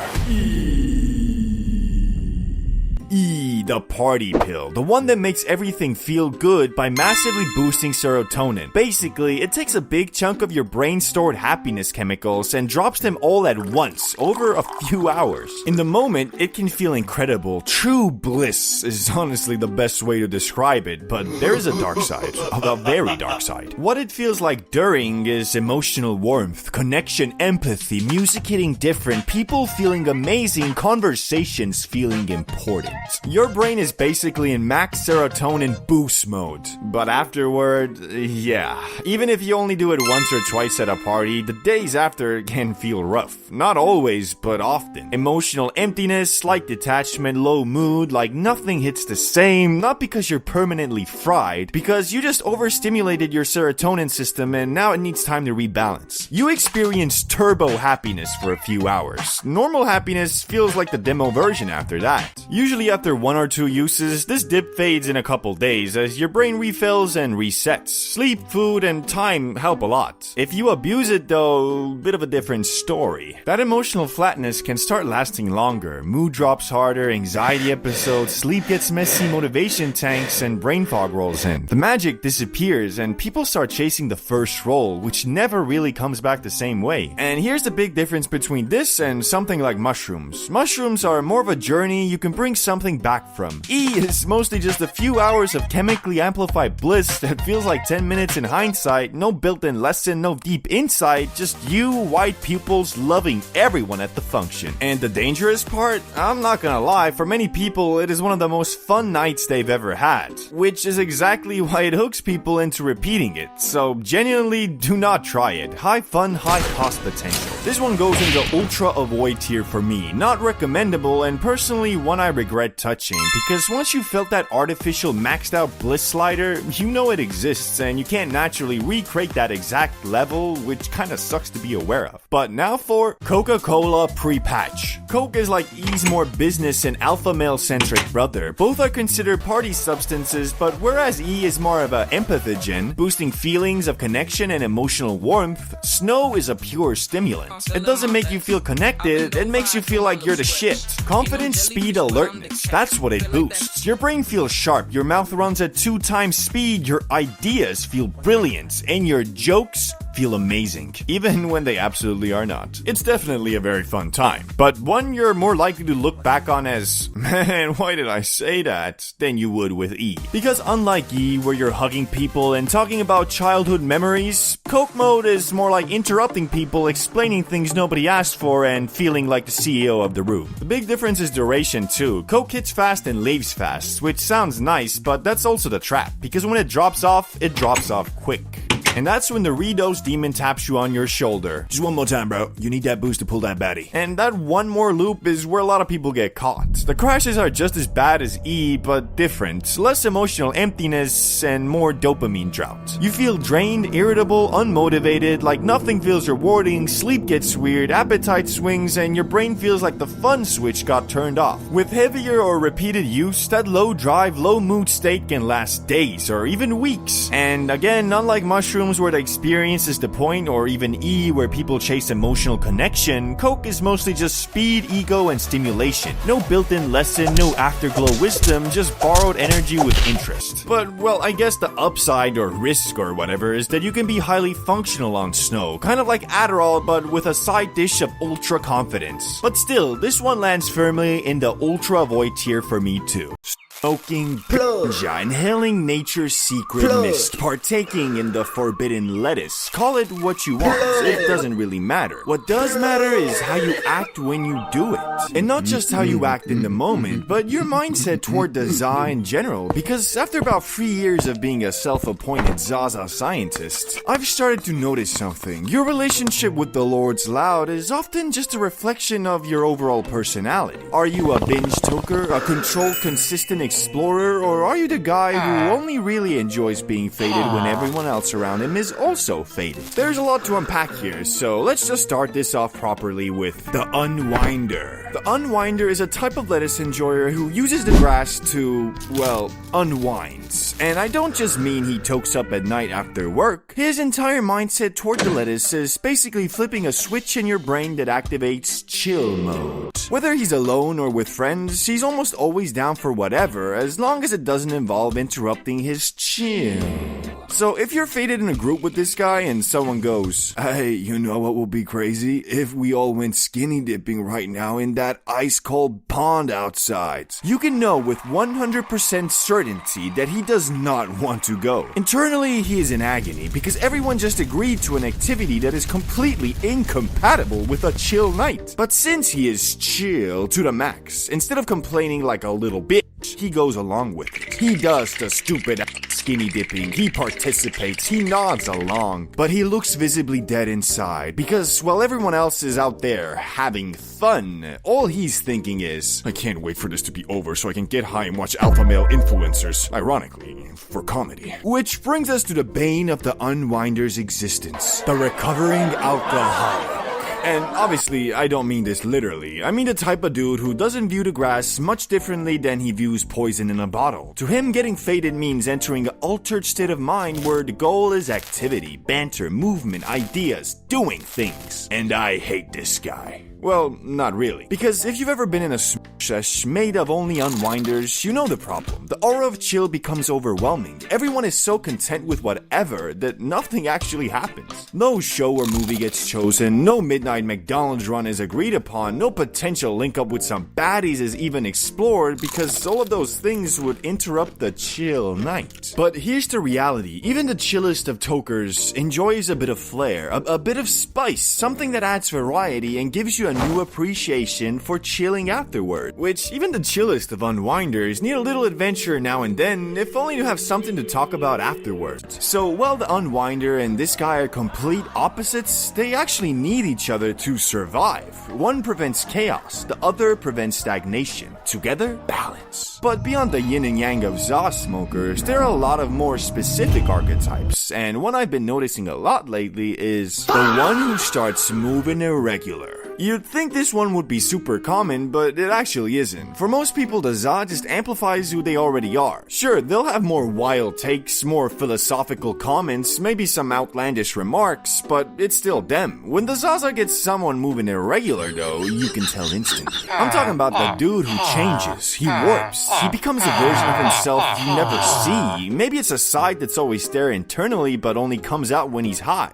Who knows? A lot of these people start talking. And I mean talking. They laugh at everything, every thought gets externalized, and depending on the situation, they become a lot to manage. As a proud unwinder, it's always wild to watch someone smoke up and then act like they just did a line in the bathroom. It feels like they're saying everything that pops into their head, sometimes in a way that makes holding a conversation borderline impossible. And holding a convo while high is already hard enough without someone interrupting every 5 seconds. That said, I try not to be a D about it, because because it reminds me of the days when I'd smoke a bowl and feel like I just entered a completely different universe. And also because usually these dudes don't smoke that often, and telling someone to talk less while they're high is one of the fastest ways to absolutely murder their vibe. When you're high, you just want to say what's on your mind, and I respect that. I just wish there was a slight verbal filter involved, for the sake of being able to talk about one subject for longer than 10 seconds. Which, quite ironically, this guy also has an exact opposite.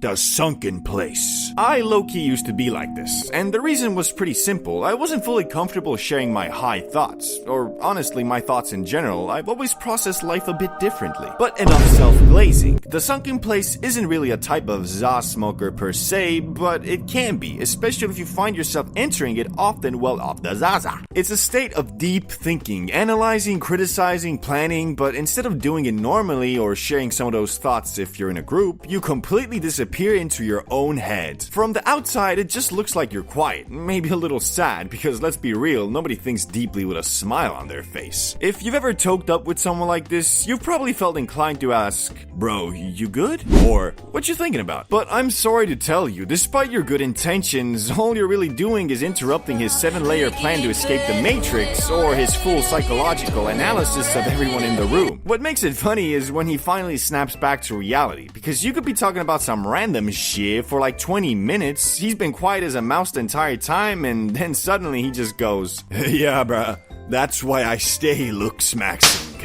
Man jumps into conversation like he hasn't just spent the last 20 minutes completely alone in his own head, straight scheming. But now, for one, I would just straight up not invite you to sesh. The ultra serious one. Some people can't be saved. You think an uptight, overly serious person would inhale the relaxing magic and finally unwind a bit. And to be fair, most of the time that does happen. But then there are the ones who simply cannot be helped. The ones who have never been prescribed the chill pill in their entire life. These are the dudes who don't realize the irony of how helpless and useless having a strong opinion actually is. People who, for some reason, still haven't realized that they are not even a tiny gear in the rotation of the world. They're just a microscopic fraction of the oil needed to keep the machine running. And yeah, sure, Obama and shit had strong opinions too, and he became president. Whether you like him or not, at least he tried to do something instead of just complaining. But this guy, his aspirations stop at making manager at Best Buy. Meanwhile, his opinions, especially while high, are so intense that you're genuinely nervous to pull up AI Trump memes while he's in the room. And don't even think about sharing a chill thought like, "Maybe we should all just get along." He'll instantly counter with some facts he got from TikTok about how the world government is actually ran by AI reptiles planning a full-scale takeover. The system is corrupt, America is doomed, and if you think otherwise, don't worry. He remembers another obscure article about something Trump allegedly said in 2019 about invading mainland Mongolia with nuclear-powered drones built by a secret McDonald's military division. And I mean, shit, who knows, maybe he's right. But what he doesn't realize is that he's not the only person in the room who watches YouTube and talks to ChatGPT. He is, however, the only person in the room who hasn't realized that none of it actually matters. And even if it did, what the hell would you even do about it? Types of plugs you will encounter. This topic is very near and dear to my heart, because unfortunately to this day, I still have to rely on these guys for my Zaza. So you can imagine after years of experience of buying from tens of different plugs, I'm quite certain I have dealt with every kind there is, from the most vicious acting as gangsta as humanly possible thugs, to the high school dudes who just want to fund their Zaza addiction by selling it.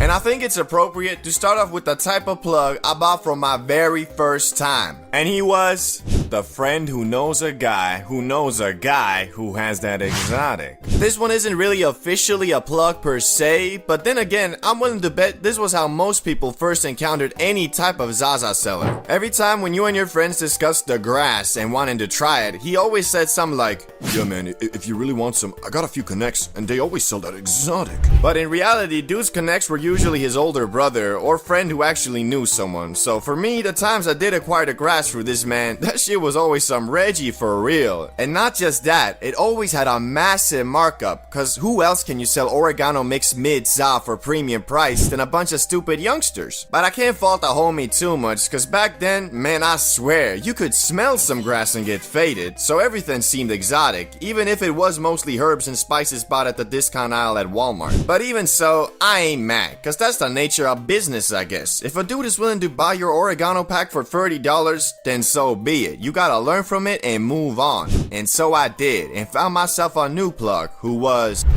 Yeah, bro, that's an eighth. It's just like super compact.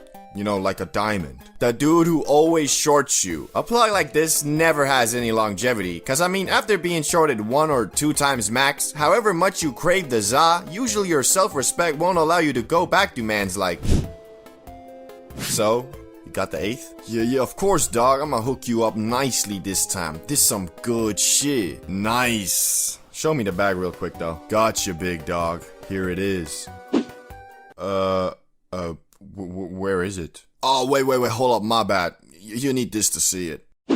Okay. Do you see it now?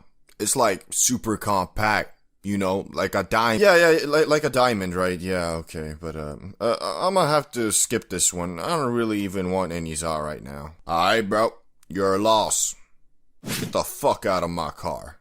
You don't want no smoke, don't want no jazz. These the plugs who exclusively sell to stupid kids, cause anybody with any understanding of how 1 gram of za should look like would just tell him to F off and remove him on Snapchat. But this guy also abuses his status of the plug to provoke fear into dudes who don't yet know any better and think these guys are all freaking mafia level gangsters who, if you disagree with them, finna pull a Scarface and take out a M249 and start going bananas. But don't feel too bad if you've fallen for this scam before, cause I have too. In fact, I had a friend who was supposed to get 1 gram, but the plug gave him 0.1, and my man still bought it. Mostly cause he didn't even know how much a gram is supposed to look like, so he just trusted him. Anyway, next type on the list is the complete opposite, and one of my favorites, and he is the always faded plug. This guy could also be called the plug who only sells to fund his copious amount of Zaza consuming on a daily basis. And why he is one of my favorites is for multiple reasons. Firstly, because he is the king of getting high off his own supply, he always has a comment on the stuff you're getting. Secondly, because mans is faded 24/7, he don't really want any confrontation, so he'll probably never short you. In fact, sometimes out of the warmth of his heart, he'll throw some extra in there, depending if he likes you as a customer or not. And lastly, because he has evolved to a point where being high is his normal state, which don't ever get that far. It's not good for your health, and it can and will ruin your life no matter how much you hear Zaza isn't addictive. It can be if you take it too far. But anyway, because of the fact he cannot live without the magic ring plant in his system, in my experience, he has always had a 100% success rate to the text,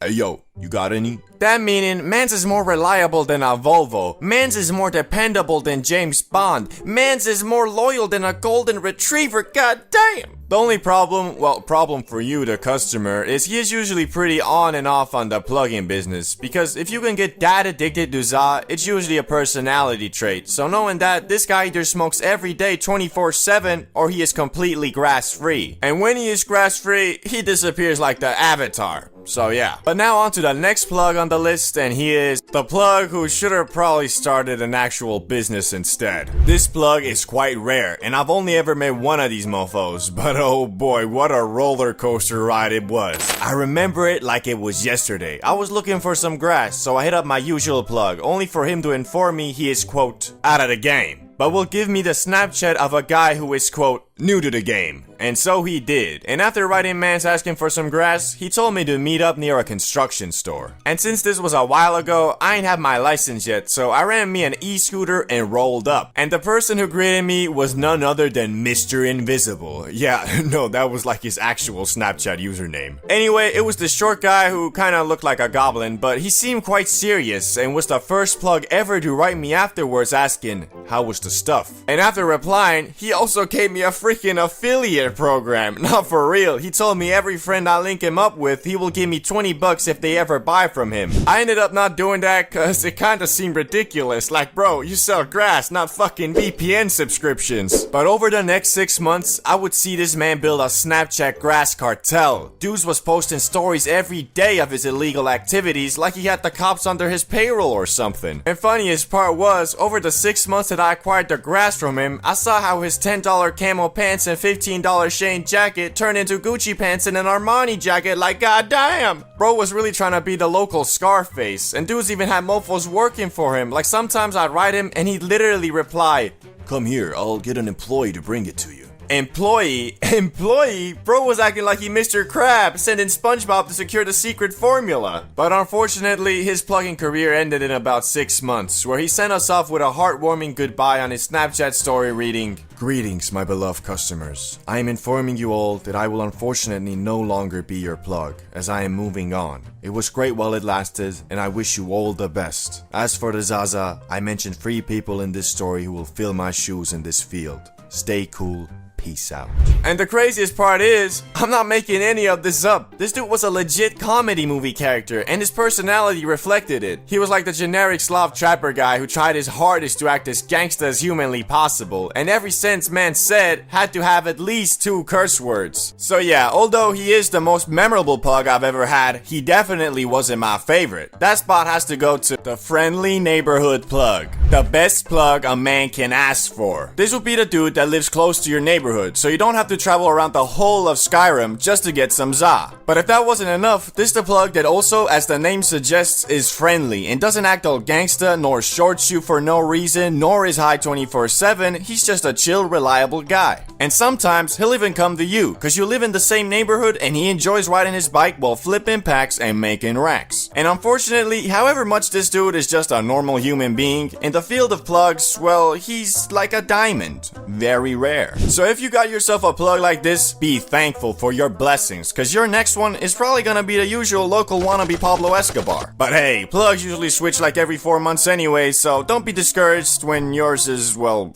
weird. Since the dawn of humanity, us Homo sapiens and previously Neanderthals have always been different from the rest of the pack, where zebras, deers, and other pussy-ass animals accepted the pre-installed food chain. We humans decided, "Man, screw this shit! These mammoths always walking around like they own the place. I'm tired of being a beta. Let's go get a bunch of spears and kill these fat motherfuckers for food." The only problem with having self-awareness and, as of 2024, being the smartest creatures in the universe is that, with a cruel twist of fate, being so intelligent has also made us the saddest and most mentally unstable creatures as well. Unfortunately, being so sharp, we have over the years, through the power of chemistry and science, invented or tried to invent happiness in capsules, syringes, powders, or anything else we could come up with. So today we are going to go over humanity's worst creations in the field and dive deep into horrifying drugs you should never ever try, starting with crocodile, aka desomorphine. Crocodile, also known by its chemical name desomorphine, is a synthetic opioid that is notorious for the horrifying physical effects it can have on users. Originally developed in Russia as a cheaper alternative to heroin, crocodile is typically made by combining codeine with toxic chemicals like lighter fluid, paint thinner, gasoline, hydrochloric acid, and even red phosphorus from matchstick heads. The nickname crocodile comes from the scaly greenish skin that forms where the drug is injected. Yup, you heard right. Your skin literally starts looking like a crocodile's because this stuff is so toxic it causes the tissue to rot. We're talking about skin peeling, scales forming, and bones becoming visible through flesh. Ew. You'll be looking like Green Goblin, bruh. Except for, like,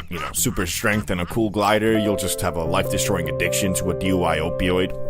Fair deal. Desomorphine itself is a powerful opioid, synthesized from morphine and more potent than heroin in terms of its pain-relieving effects. Crocodile doesn't just mess with your brain, it goes straight for the body. After shooting up, you get a brief heroin-like high, but the aftermath? The drug stops blood flow to your skin, which then dies and falls off. So if smelling like expired meat and looking like a jockey from Left 4 Dead sounds fun, crocodile is perfect for you. Although crocodile's high is similar to heroin, it's a much shorter kick, with effects usually lasting only about 90 minutes minutes to 2 hours. This leads to a frequent need to inject, with each rep making you more goblin-y. And with how addictive this stuff is, a full transformation is usually weeks or even days away. Once injected, the toxic additives in Crocodile begin to cause serious vascular damage, cutting off blood supply to tissues. This leads to necrosis, aka tissue death, often within days of regular use. Users commonly experience infections, abscesses, and gangrene at the infection sites. The skin around the sites may rot and decay, exposing bone and tissue. Some users even require amputations because of severe infections, which after hearing all this, you might understand why some people call it unhealthy heroin. Who's that guy?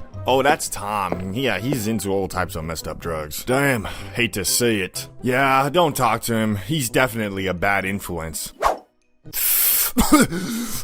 Let's move on and talk about a drug that is extremely dangerous, but in a much different way, and that is scopolamine, aka Devil's Breath. If a drug could win a supervillain award, scopolamine would sweep the category. Imagine something that could turn you into the world's politest zombie, calmly handing over your wallet and life savings to complete strangers, and then thanking them on your way out. That's Devil's Breath in a nutshell. Scopolamine is classified as an anticholinergic drug, meaning it blocks acetylcholine, a neurotransmitter involved in memory, learning, and muscle control. This disruption in neurotransmission can cause hallucinations, amnesia, confusion, and loss of free will. Even in small doses, scopolamine can impair cognitive function, making users susceptible to suggestion, which is why it's sometimes exploited by criminals. High doses can lead to extreme sedation, paralysis, and unconsciousness. Basically, although not as physically harmful as Crocodile, Devil's Breath literally makes you into a remote control zombie. In some parts of South America, particularly in Colombia, scopolamine is infamous for its use in crimes. Criminals blow powdered Devil's Breath into the faces of unsuspecting individuals or add it to their drinks, rendering them compliant and susceptible to suggestion. Victims often experience antegrade amnesia, meaning they cannot form new memories. They may follow commands, give away personal belongings, reveal their bank information, or even assist in robbery while in this zombie-like state with no memory or little memory of the events afterward. Hello?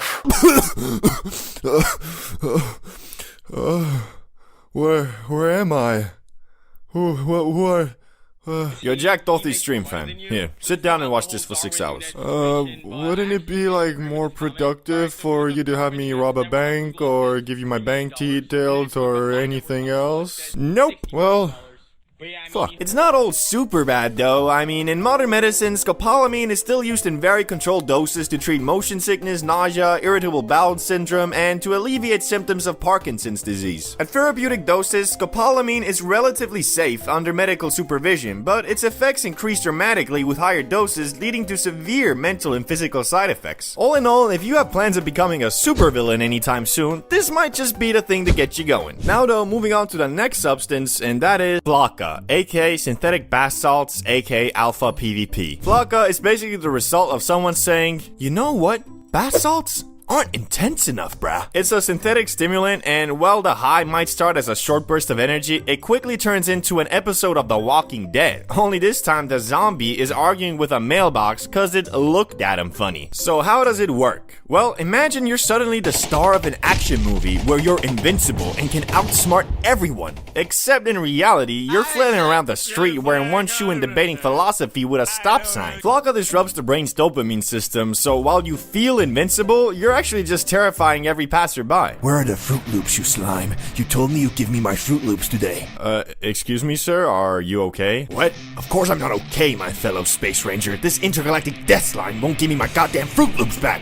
You got any dark matter on ya? I'm stumped without it, brah. come to Florida. It'll be great this shit. Flakka users often experience what's called excited delirium. In normal people language, that's overheating while trying to lift a car. The combo of a sky-high body temperature, Hulk-level aggression, and an indestructible sense of purpose is basically a recipe for disaster. Flakka has also been known to cause kidney failure and severe paranoia. So not only do you think the trash can is plotting against you, but now you need a whole new kidney, man. The worst part is, people tend to get hooked on Flakka faster than you can say, maybe this was a bad idea? It messes with the brain's reward system, so once the high fades, users often want more. And that's how you end up asking a lamppost for directions to the nearest dimensional portal. Flocka is not here for a fun time, neither a long time. If you value your dignity and don't want to star in a viral video titled Local Man Fights Tree, Loses, it's best to keep this one off your list. Now though, for the last substance that is very well known and extremely deadly, something I've already talked about on this channel, but this one is an ongoing epidemic and destroying lives as we speak, so I feel like I have to mention it here as well. Fentanyl,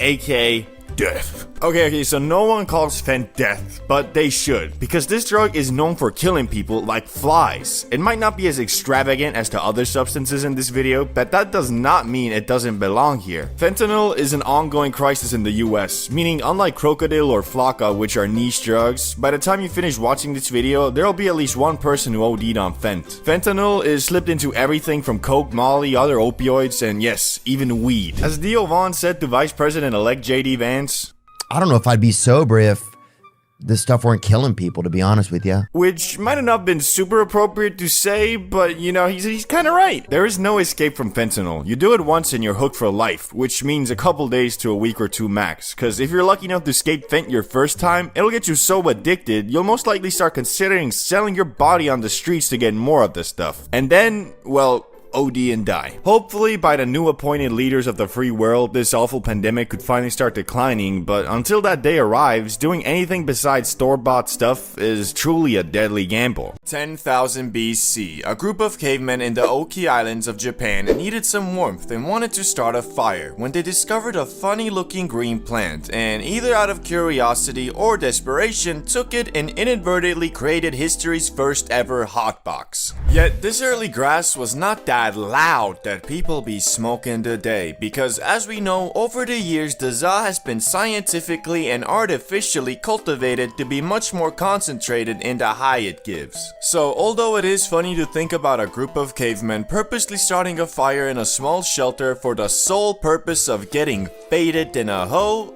it is unlikely that it actually ever happened. Yet aside from this iffy recreational stint in Japan, hemp was first commonly used in the lands that are modern day Mongolia and China for more practical uses like eating it. Which, after saying that, you might be imagining something like this. Yo, what's up? How you doing? Had any fun with those new seeds I gave you? Yo, nah, I actually came here to give them back. Last night I was looking at the moon and I swear that motherfucker was looking right back at me. But alas, this probably wasn't the reality because the THC levels in this early cultivated Zaza were just really low, but soon the Chinese would discover that the holy plant's fibers were also great for making stuff too, like clothes, paper, and bowstrings. Which turns out hemp fibers were superior to the bamboo ones used by rivaling factions, allowing the Chinese to shoot their arrows much further. So basically, back in the day, if you were having a long distance bow battle and were losing, you might have screamed out, "We need to get closer!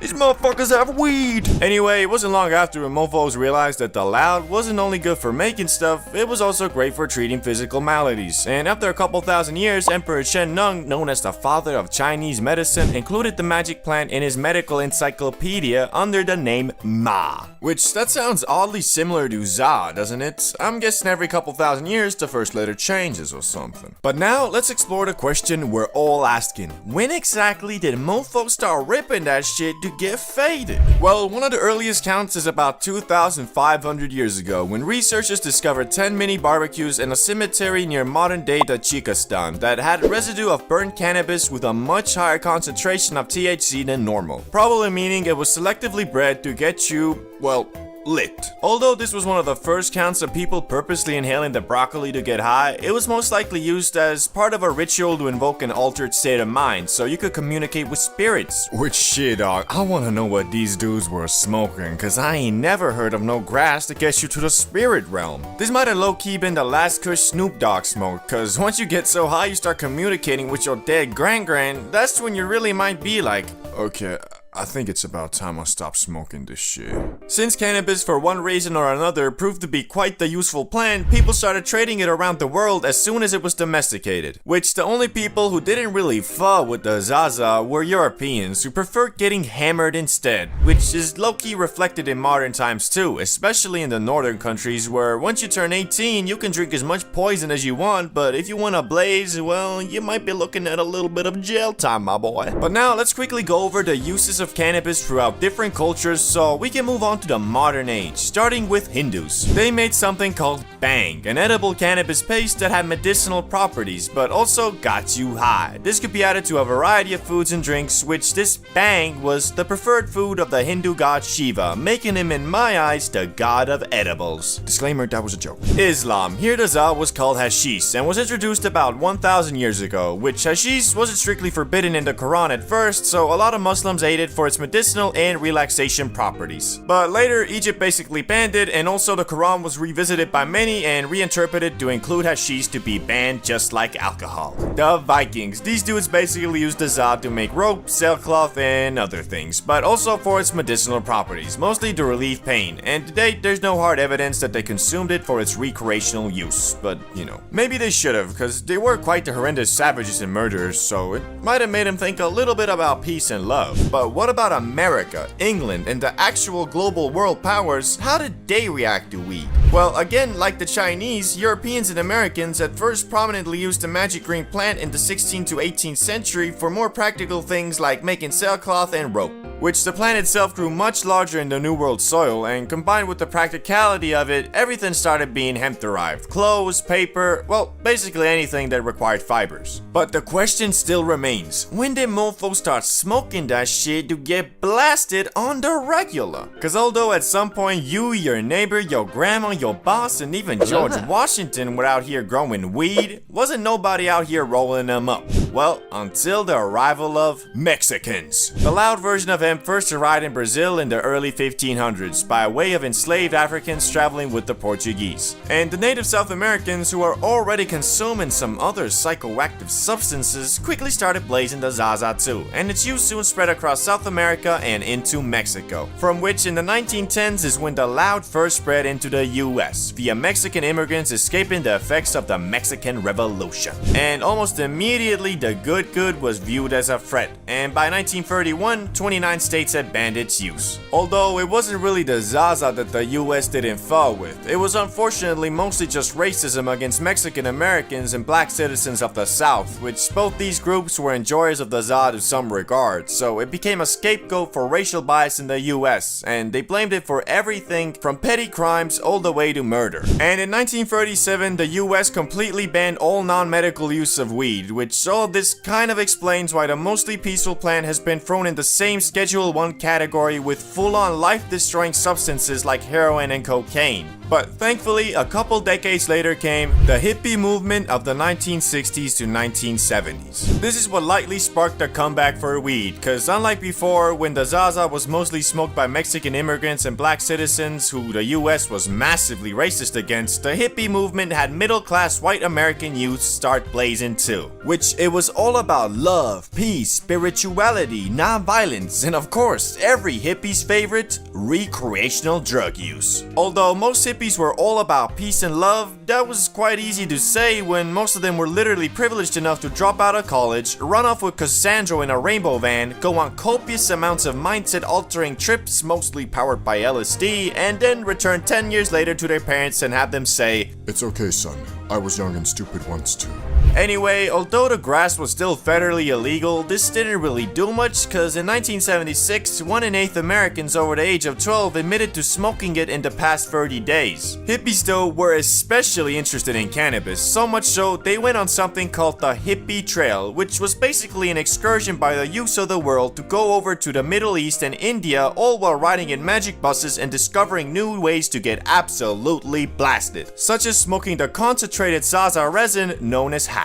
But acquiring the Zaza would soon get much harder, because you see, most of it came from Mexico, so in 1969 the US started patrolling the border, and in 1975 they got even more aggressive and started spraying herbicide on Mexican wheat plants. And so good old supply and demand made grass prices skyrocket, which a lot of people started then growing the plant themselves in mini greenhouses, closets, bathtubs, storage units, basements, wherever they could. But then in 1982, Mr. Smarty Pants Ronald Reagan took it even a step further by encouraging the streamlined arrest of anyone in possession of an illegal substance, which was really dumb because most of the focus was on pot, all while crack, meth, and heroin were all still being transported and consumed on a regular basis. Even worse, this enforcement seemed to be racially motivated because despite plenty of traffickers and consumers being white, the majority of arrests were Latino and black youths, all while this bizarre over-focus on cannabis allowed the growing opioid epidemic to go unchecked. But thankfully, the US is slowly learning from their mistakes, where today 24 states have legalized the recreational use of marijuana. On top of that, the increased level of research on it has also found multiple medical use cases and can be prescribed to you by special doctors if seen fit. And although the Zaza is still federally illegal and a Schedule I drug, the overall perception of it has changed for the better, including in December 2022 when President Biden signed a bill to make it easier for researchers to obtain plants for their studies, which will hopefully accelerate the learning of positive and negative side effects of consuming the Za even further. But all that aside, the overall vibe towards the loud has gotten a lot more accepting, and these days more and more people view the smoking of the grass not as you being a junkie, but the same way as having a couple beers with the homies on a Friday night and watching some WWE.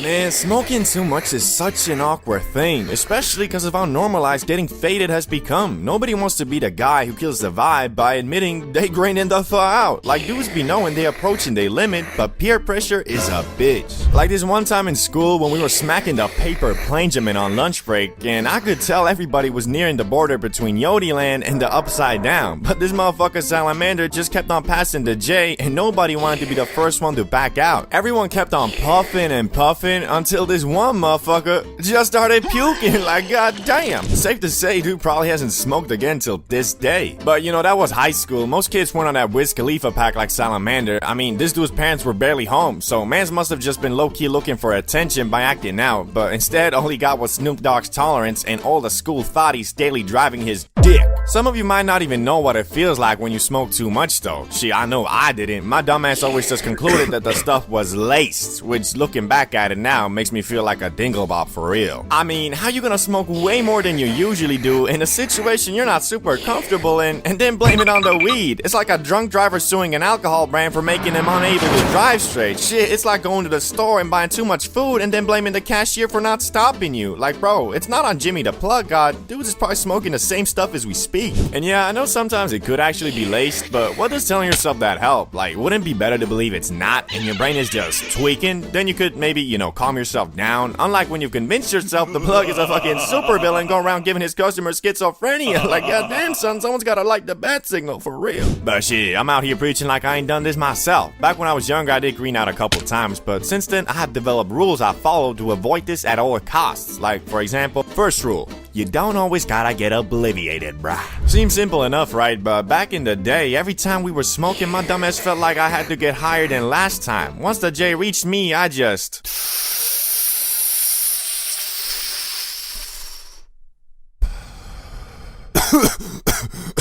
Thanks, bro. You guys got another one? Bro.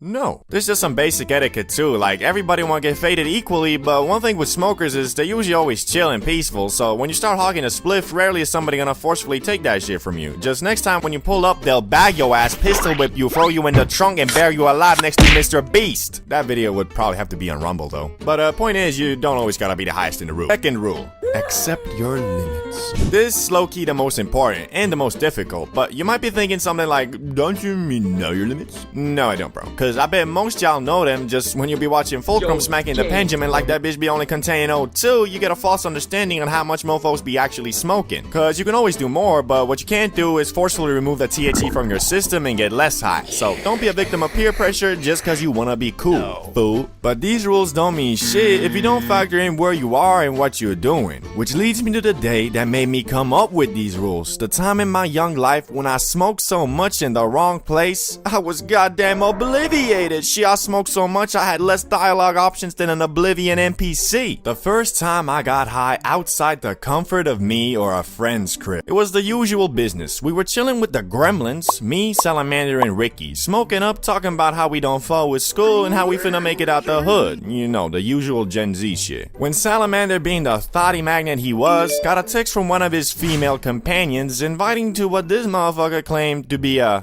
chill hangout spot. Although I do trust the homies, knowing Salamander's track record, I was a bit sus, cause I seen the places this dude hangs out at. I'll be waking up at the middle of the night to take a piss, then check the snap only to see dudes partying at some straight up trap house bugging off fucking ketamine. Okay, can't say that on YouTube, but let's just say it wasn't weed. Anyway, you know the drill. I don't wanna go, Salamander uses his 99 speech, convinces Ricky, now it's a 2v1, and I fold. Epic victory royale. But I agreed only under the condition that none of us drink nor do anything else but smoke the Lords loud, because it was a motherfucking Thursday after all, so I wasn't trying to pull up to school smelling like a bum, acting like a depressed middle-aged man from The Hangover. Looking back at it though, that was probably the wrong call, cause, well, you'll see. So we're walking to the crib and Salamander lights up this comically big J that he rolled back at his place with a week's supply. While we're almost finished puffing and on the edge of obliviation, I see this super dope house that seems to be having a party, so I excitedly asked Salamander, "Yo, is that the spot?"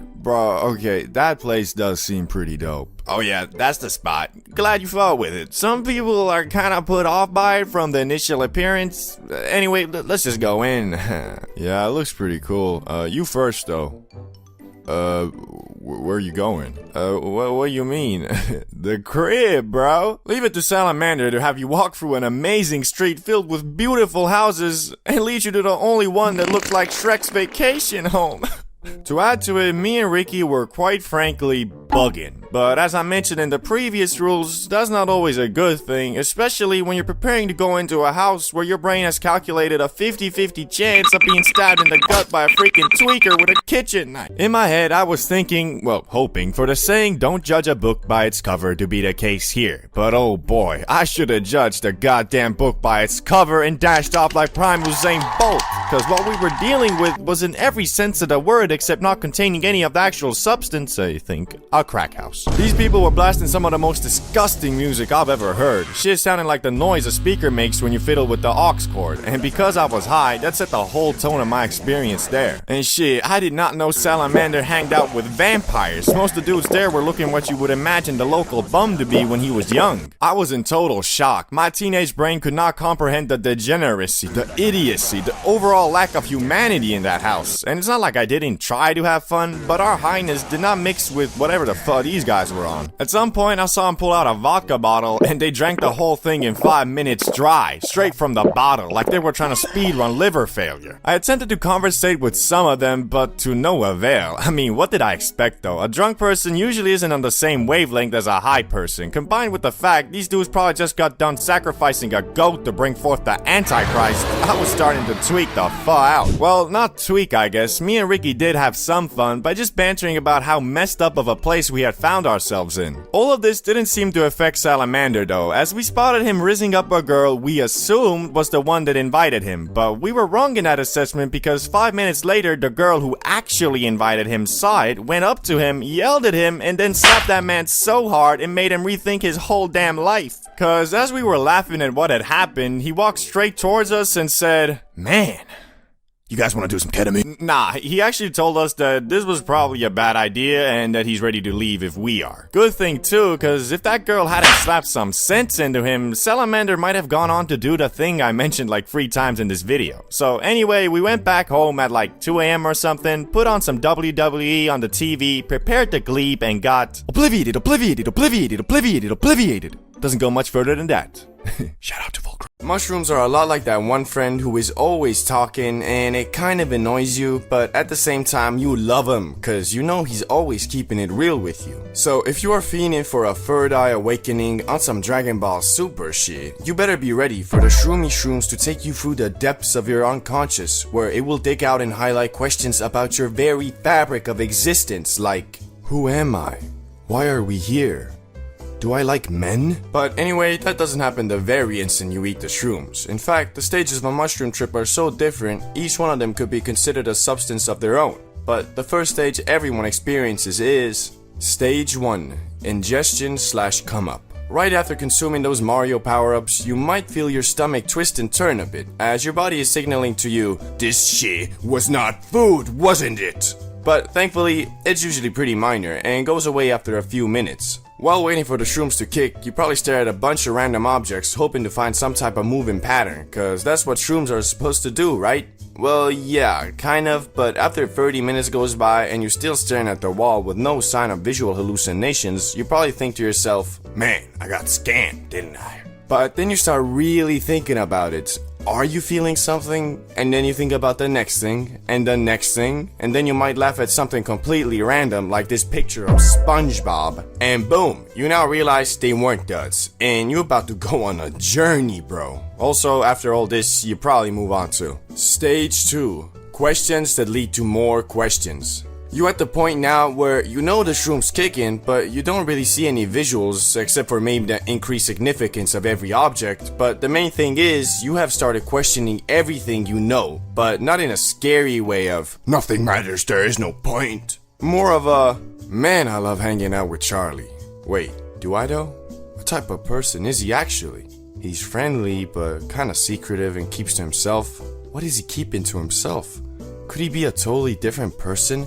Am I becoming a better person by hanging out with him? What is going on?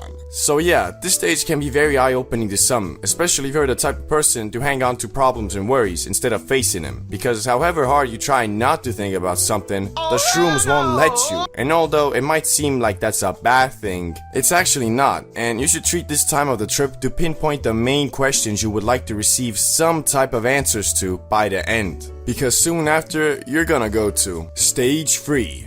Holy shit! The mushrooms are now almost at full effect, and you're definitely seeing some hallucinations, like moving patterns, disfigured items, wavy hands, etc. But to be honest, that isn't really the main thing, because if you approach this trip with the right mindset, as in you wanted to actually take something with you to the real world afterwards, then currently you are most likely intensely trying to piece together the answers to the questions you highlighted on the previous stage. But it ain't as easy as it seems. It feels like you were constantly on a breakthrough to something really important and significant, but then you lose it and have to start again with the pieces you left off with. But if you stick with it, you always figure something out. Maybe not the full picture, but something. Also, you shouldn't blame yourself if you start talking or thinking about something that you feel is very amazing, but then halfway through realize you literally pondering about the implications of the evolution of the Pringles Man logo, bruh. But not to worry, that's the beauty of shrooms. They make you think about everything on a deeper level, and if you can find the correct things to think about through the clutter of Matrix conspiracy theories, you'll still emerge victorious. Speaking about emerging, the next stage is Stage 4. The slow come down. You are now slowly coming down from the shrooms, which is indicated by the fact you don't see as many trippy patterns anymore, but also you're more realistic in your thoughts as well. Also, at this point, you probably aren't bouncing from thought to thought as much anymore and have chosen a definitive couple of things to think about. And with those things, you will find answers, but also a lot of new questions, which can be frustrating, well, until you get to the next and final stage. Stage 5.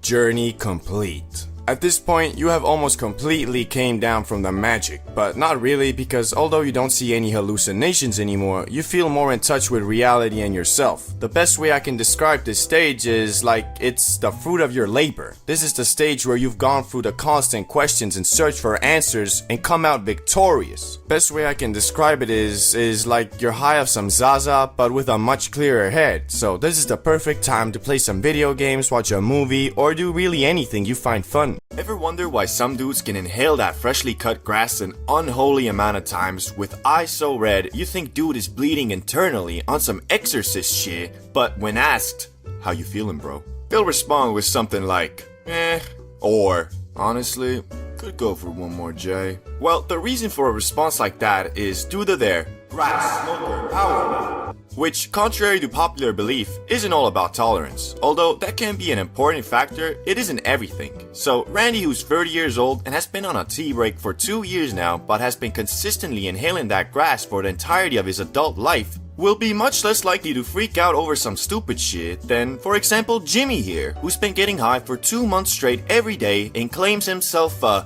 Za God. The reason for that is, Jimmy, although his tolerance is almost maxed out, still can't handle the fade in a situation even remotely out of his comfort zone. All that being said, we all start off on Level 1.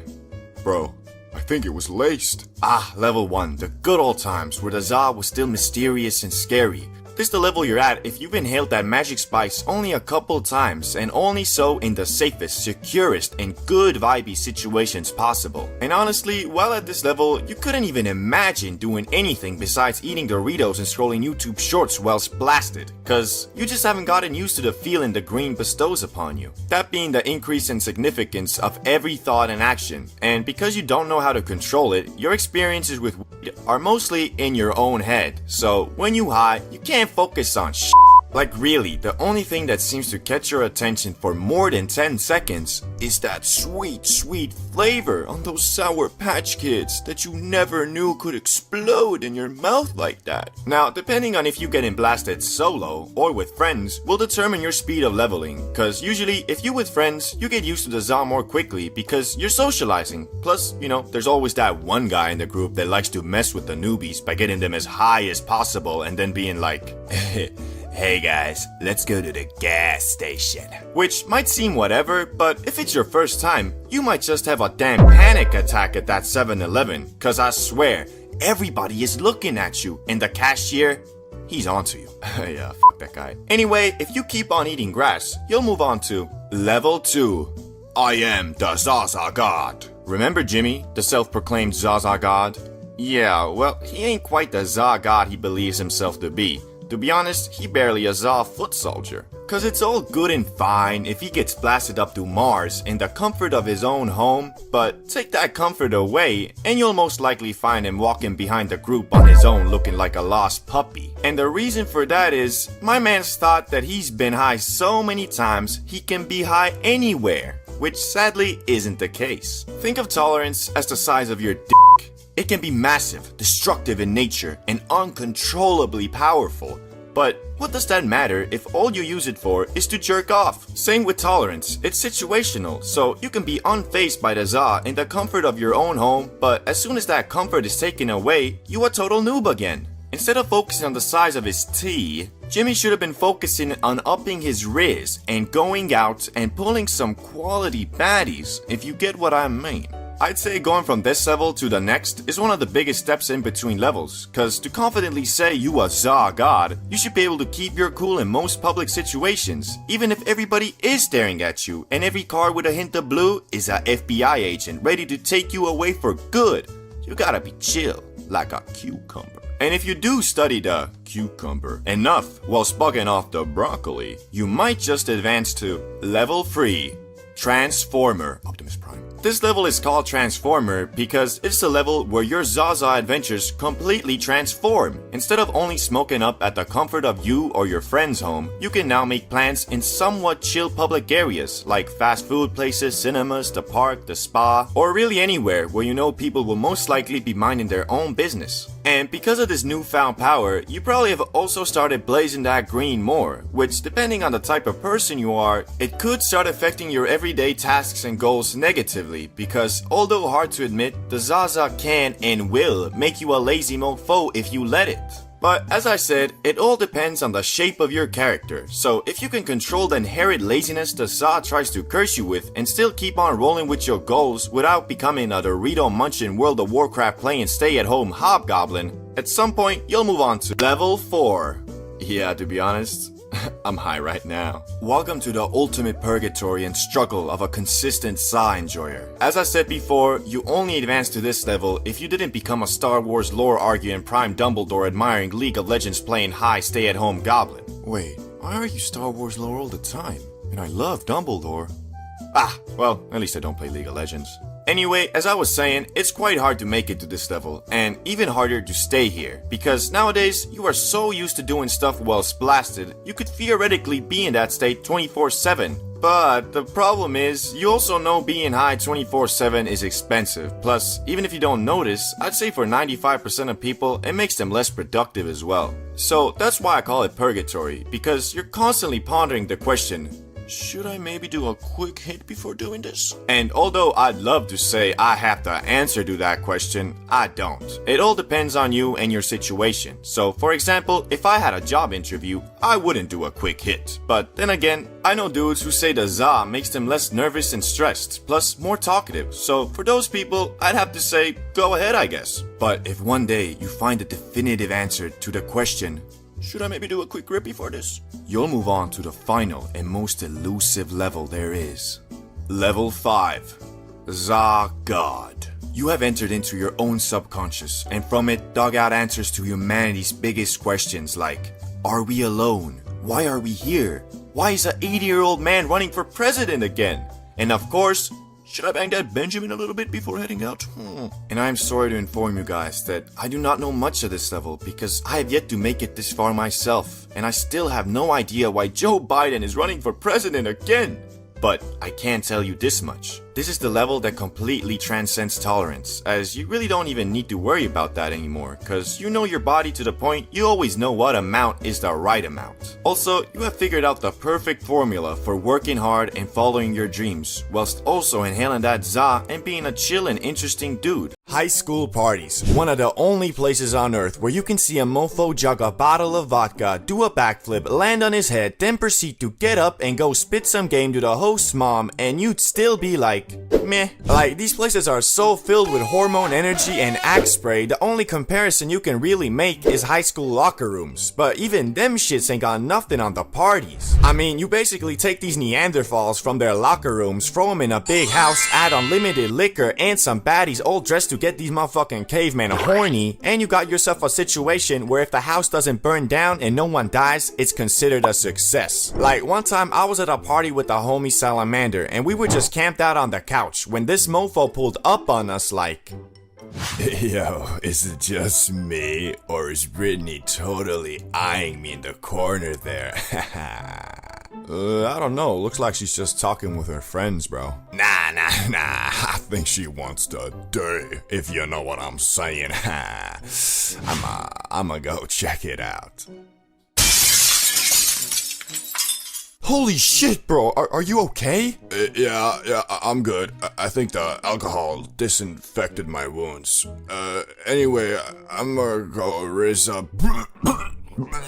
Like, bro, ain't no other place on planet Earth where a mofo can fall on a glass table, get cut up and covered in alcohol, and still only have one objective in mind. Must get some hoes. But not everybody's at the parties to pull baddies. There is a select few that have abandoned the genetic desire to get hoes and instead go to these places to get as shit-faced as humanly possible. Like, these are dudes that after graduating 10 years down the line, you'll go back to your school's town and walk down the street and be like, wait, hold up.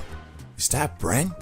Hey, can you spare some change? Can you give $1, bro? I needed to buy, you know what I want. Oh shit, it is. Oh, okay. Just walk past him. I don't think he'll recognize me.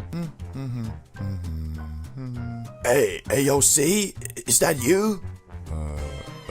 Me? No, I'm Jefferson. Nah, you see, I remember you. Hey, you think you can spare some change? I'ma go to the sick high school rager tomorrow, and I could use some. Sorry, no, I'm Jefferson, and I have no idea who you are, so I'ma just leave.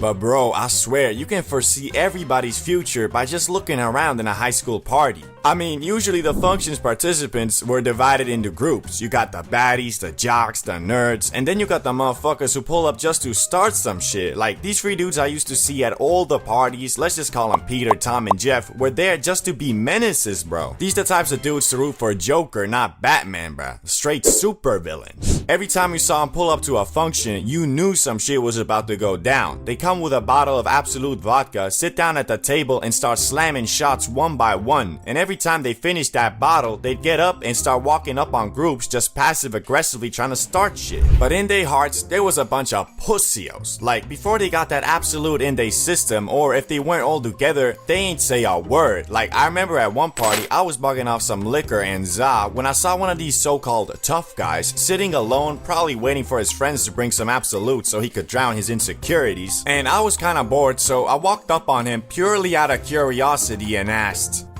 "Hey bro, I got a question." Yeah, what? Like, why y'all mofos always trying to start shit? Like, don't y'all know nobody likes you? Doesn't that bother you? What you mean, man? You got a problem? Slow down there, John Jones. I ain't your wife, and I got no problem. I think it's you who's got that problem, bro. Hey, what's going on here? Is there a problem? Hey, what's going on here? Is there a problem? Bro, y'all a bunch of NPCs. Man, y'all probably don't even know what that means. Anyway, have fun with the vodka, you scoundrels. And from that day forward, I was like these dudes' arch nemesis, I swear. I mean, every time I saw them at a party, they gave me the stank eye. Although, because they were all like 5'10" unathletic drunks, and I'm a 6'6" athlete, these dudes avoided me like some taxes, bro. Which pissed me off so much, cause I was just itching to beat the shit out of them. But I ain't them, so I would never start something like that. One thing I did start though, mostly with the homie Salamander, was that after party smoke sesh. I mean, on God, I was feeling like a prophet, cause as we all know, the za is a great cure for a hangover, so even though no one really wanted to be high during the party, after, it was a whole different story. Mofos just appeared out of nowhere, man, I swear, these dudes were like zombies from The Walking Dead. As soon as they smelled the za, they got their drunk asses up from the bathtub or from under the table and started walking towards it. I swear, man, it was like AoE farming in an MMORPG or something. Grab the spliff, walk around the party without looking back, and once I got to the sesh spot, I turn around and there's like 10 different dudes all saying the same thing. Hey, yo, you think I can get a couple puffs out of that thing, bro? And man, what profit would I be if I ain't give these hungover dudes a taste of that good? Although sometimes I was tempted to say no, just to see the hope drain from their eyes and be refilled with the agony and suffering of the hangover. But in reality, I never had it in my heart to say no, and sometimes that bitch ain't even make the full rotation. Place was looking like the Last Supper, just without the food. Anyway, high school parties were always crazy, and if you're still in school, I recommend you attend them as much as you can without screwing up your grades, cause after school you ain't never gonna experience that shit again, bruh. I don't know about you guys, but I can be kind of a straight to the point, don't care how you feel type of guy. But for some reason, when I'm faded, that low-key changes. Like, the za seems to make me care more about others and how they feel. Don't get me wrong though, I'm not out here going out of my way to help some grandma cross the street and then run into the nearest blood donation bank where after donating my blood, I volunteer myself at the soup kitchen. It's more like if I wasn't high and was waiting in traffic and an old lady was crossing the street, I think, oh my god, you chose the perfect time to cross the street, didn't you? Now I have to sit here like an idiot.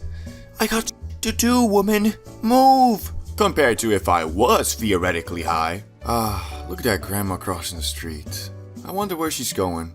Probably to see her grandkids.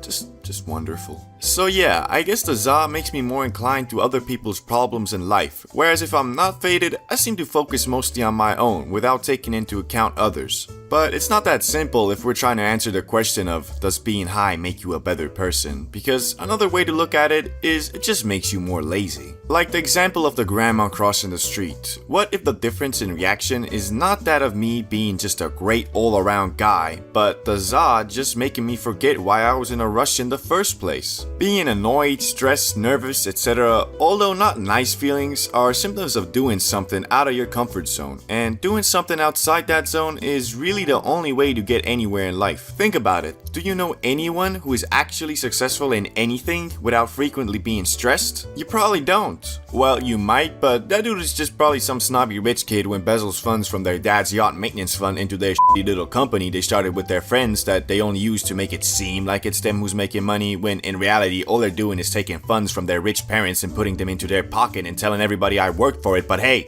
what do I know? Anyway, we've concluded that the za can make you a more understanding and better person, but it can also make you a lazy mofo who loses the ability to step outside their comfort zone. So, is it bad? Nah, I mean, not really. As we know, the key to everything in life is moderation. and if practiced correctly, it can help you with literally everything, not just the Zaza. My point here is that there is a time and place for everything, so there is no real answer to if the Zaza makes you a better person because it all depends on the context of the situation. So if you're always faded and sit around and eat pizzas and watch the Shaolin Chronicles all day, but then say your philosophy is, bruh, I'm all about peace and love. I don't wanna be like you, stressing out all the time. I chase tranquility. Your argument is not valid to anyone who is trying to achieve something in life besides tranquility. But then again, it goes the other way around as well. So a 24/7 stressed out, always working, never resting dude would say something like, if you want to make it anywhere in life, you can never rest. You gotta outwork everyone, even if that means drinking 6 energy drinks a day, vaping 24/7 to stop the disease of feeling tired, and you gotta sleep a maximum of 4 hours a day to maximize your work time. And obviously, you gotta work out at least 3 hours a day to build that muscle. Like, bro, chill. You might be rich, but what does that matter if you die at 35? Obviously, these are two extremes, both at different far ends of the spectrum, and really, you should try to position yourself somewhere in the middle. There is a time and place for everything, especially for the green magic plant, because if you start frequently using it, it really does take your edge away, and if your goal for life isn't only tranquility, then that is definitely a bad thing. Then again, if you're an uber-focused person who finds it very hard to relax even when they should be, then the Zaza can definitely help you in that department and give you a well-deserved break. And dare I say, it can even make you a better person. Or at least make it seem like it to the people around you, cause in reality, you're the same guy, just on a different planet. For example, here are some everyday situations whilst high versus when you aren't. Number 1, someone asks you to do the laundry, but you're not high. Hey bro, can you please do the laundry? Okay, I will. Versus if you are high, hey bro, can you please do the Shh, of course I'll do the laundry. You did it last time, it's only fair. Second situation, you're stuck in traffic on a sunny day, whilst you're not high. How long is this shit gonna take? I should've just taken the second road. Versus when you are high, ooh, is that a new Porsche? Damn, that guy must be rich. So nice just bathing under the sun in this traffic.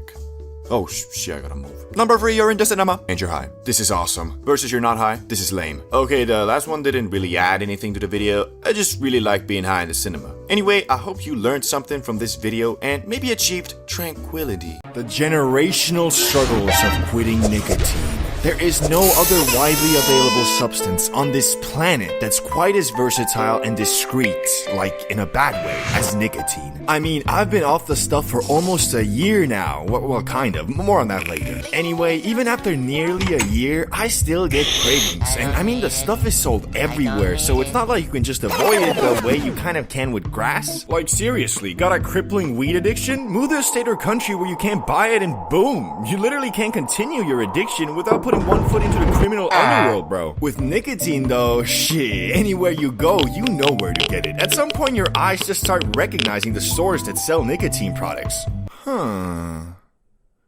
Yo, I think I'm gonna go buy a Dispo. You know how I start fiending when I'm drunk. Yeah, sure, but how do you even know they sell them? Well, I'm no Sherlock Holmes, but they're open 24/7. It has gas station vibes, plus there are stickers all over the windows.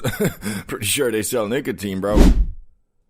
Hey man, do you guys have any nicotine? Yeah, we got pouches, gum, Dispos, Juul, cigs, papers, pure tobacco. Shit, we even got a mini shisha lounge right there.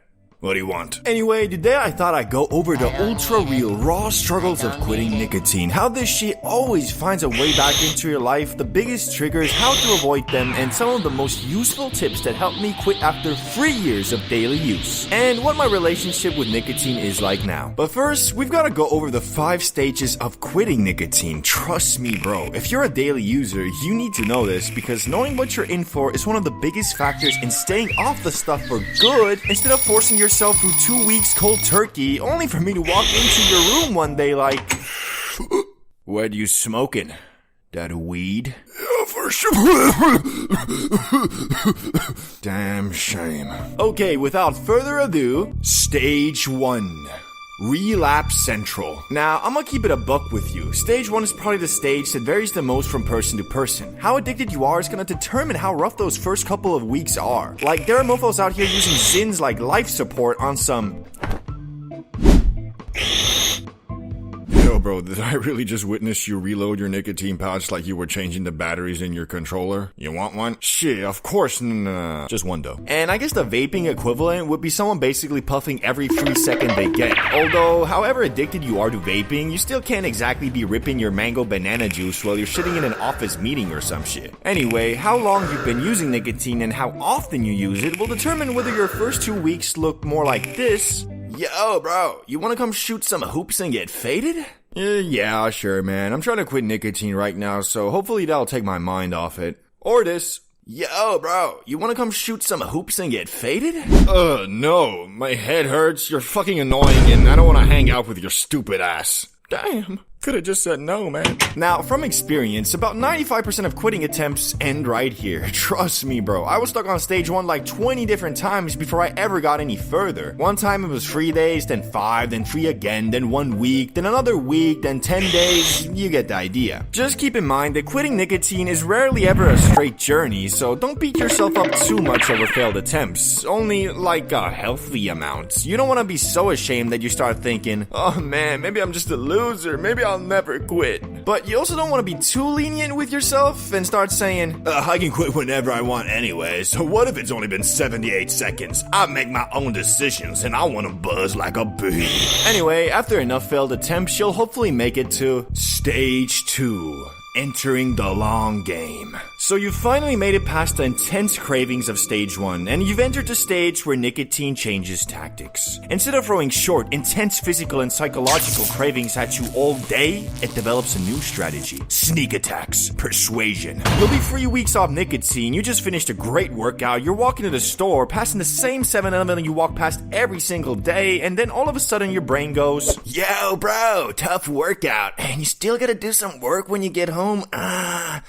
Honestly, you deserve a little nicotine today. Just 1 can of Zins. It'll help you get through today. The cravings evolve from frequent and intense to occasional and sneaky. Your brain is smarter than you, if that makes sense. And it knows exactly what motivates you because it's literally been living with you your whole life. So instead of spraying a machine gun of cravings all day, it's sitting back with a sniper rifle waiting for the perfect shot.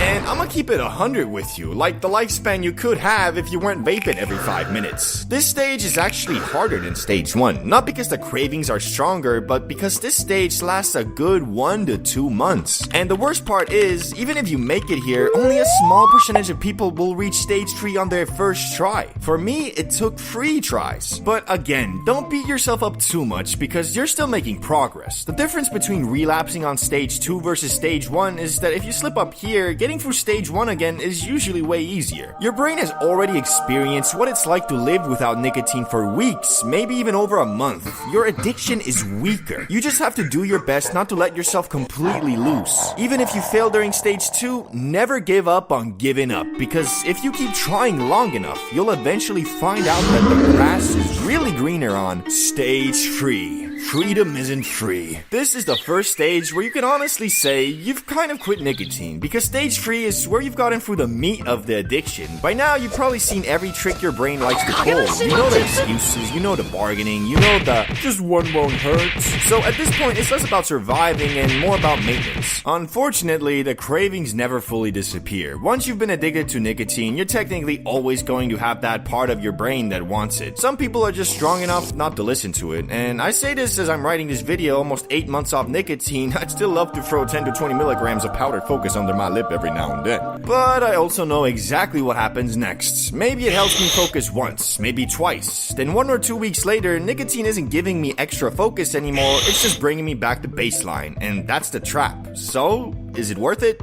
No. Not even close. That's really what stage 3 is. Keeping a calm head and refusing to fall into the same trap you've already escaped. You still get cravings a few times a week, but they'll slowly become less frequent as you move into stage 4.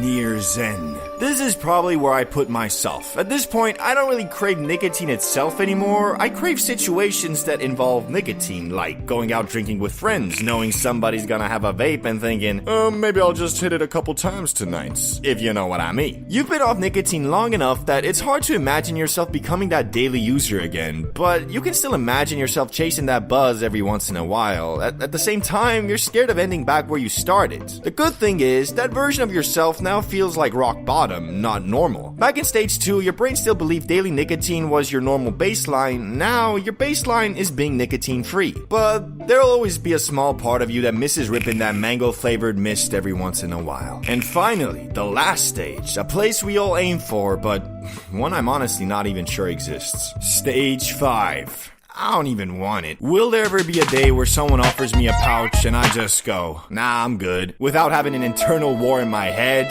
Honestly, I don't know. Will there ever be a day where Big Tobacco comes out and admits their entire business strategy is getting people addicted while they're young so they become lifetime recurring customers because of the way our brains and neuroplasticity work? Definitely not. But now, let's go over the free golden tips that I honestly think are almost mandatory if you're serious about quitting nicotine. Tip 1. Find a replacement. And yes, I know, nothing is ever gonna hit quite like nicotine. Nothing's gonna activate your dopamine the same way, but you still need something. Something you can spam whenever you feel yourself starting to slip. Chew gum, eat lollipops, hell, open Yu-Gi-Oh cards. Whatever it is, just have something ready. Especially during those first couple of stages, because if your brain says, yo, let's do nicotine, it's a lot easier to answer, nah, let's do this instead, than it is to answer with, nah, let's just sit here and suffer. Tip 2. Avoid your triggers. This one sucks, but it's true. If all your friends vape or constantly throw in Zins, you probably shouldn't be hanging around them for at least a month. Because I'm telling you, it's probably not gonna work out. Your friends and your desire to quit nicotine are conflicting goals, at least in the beginning.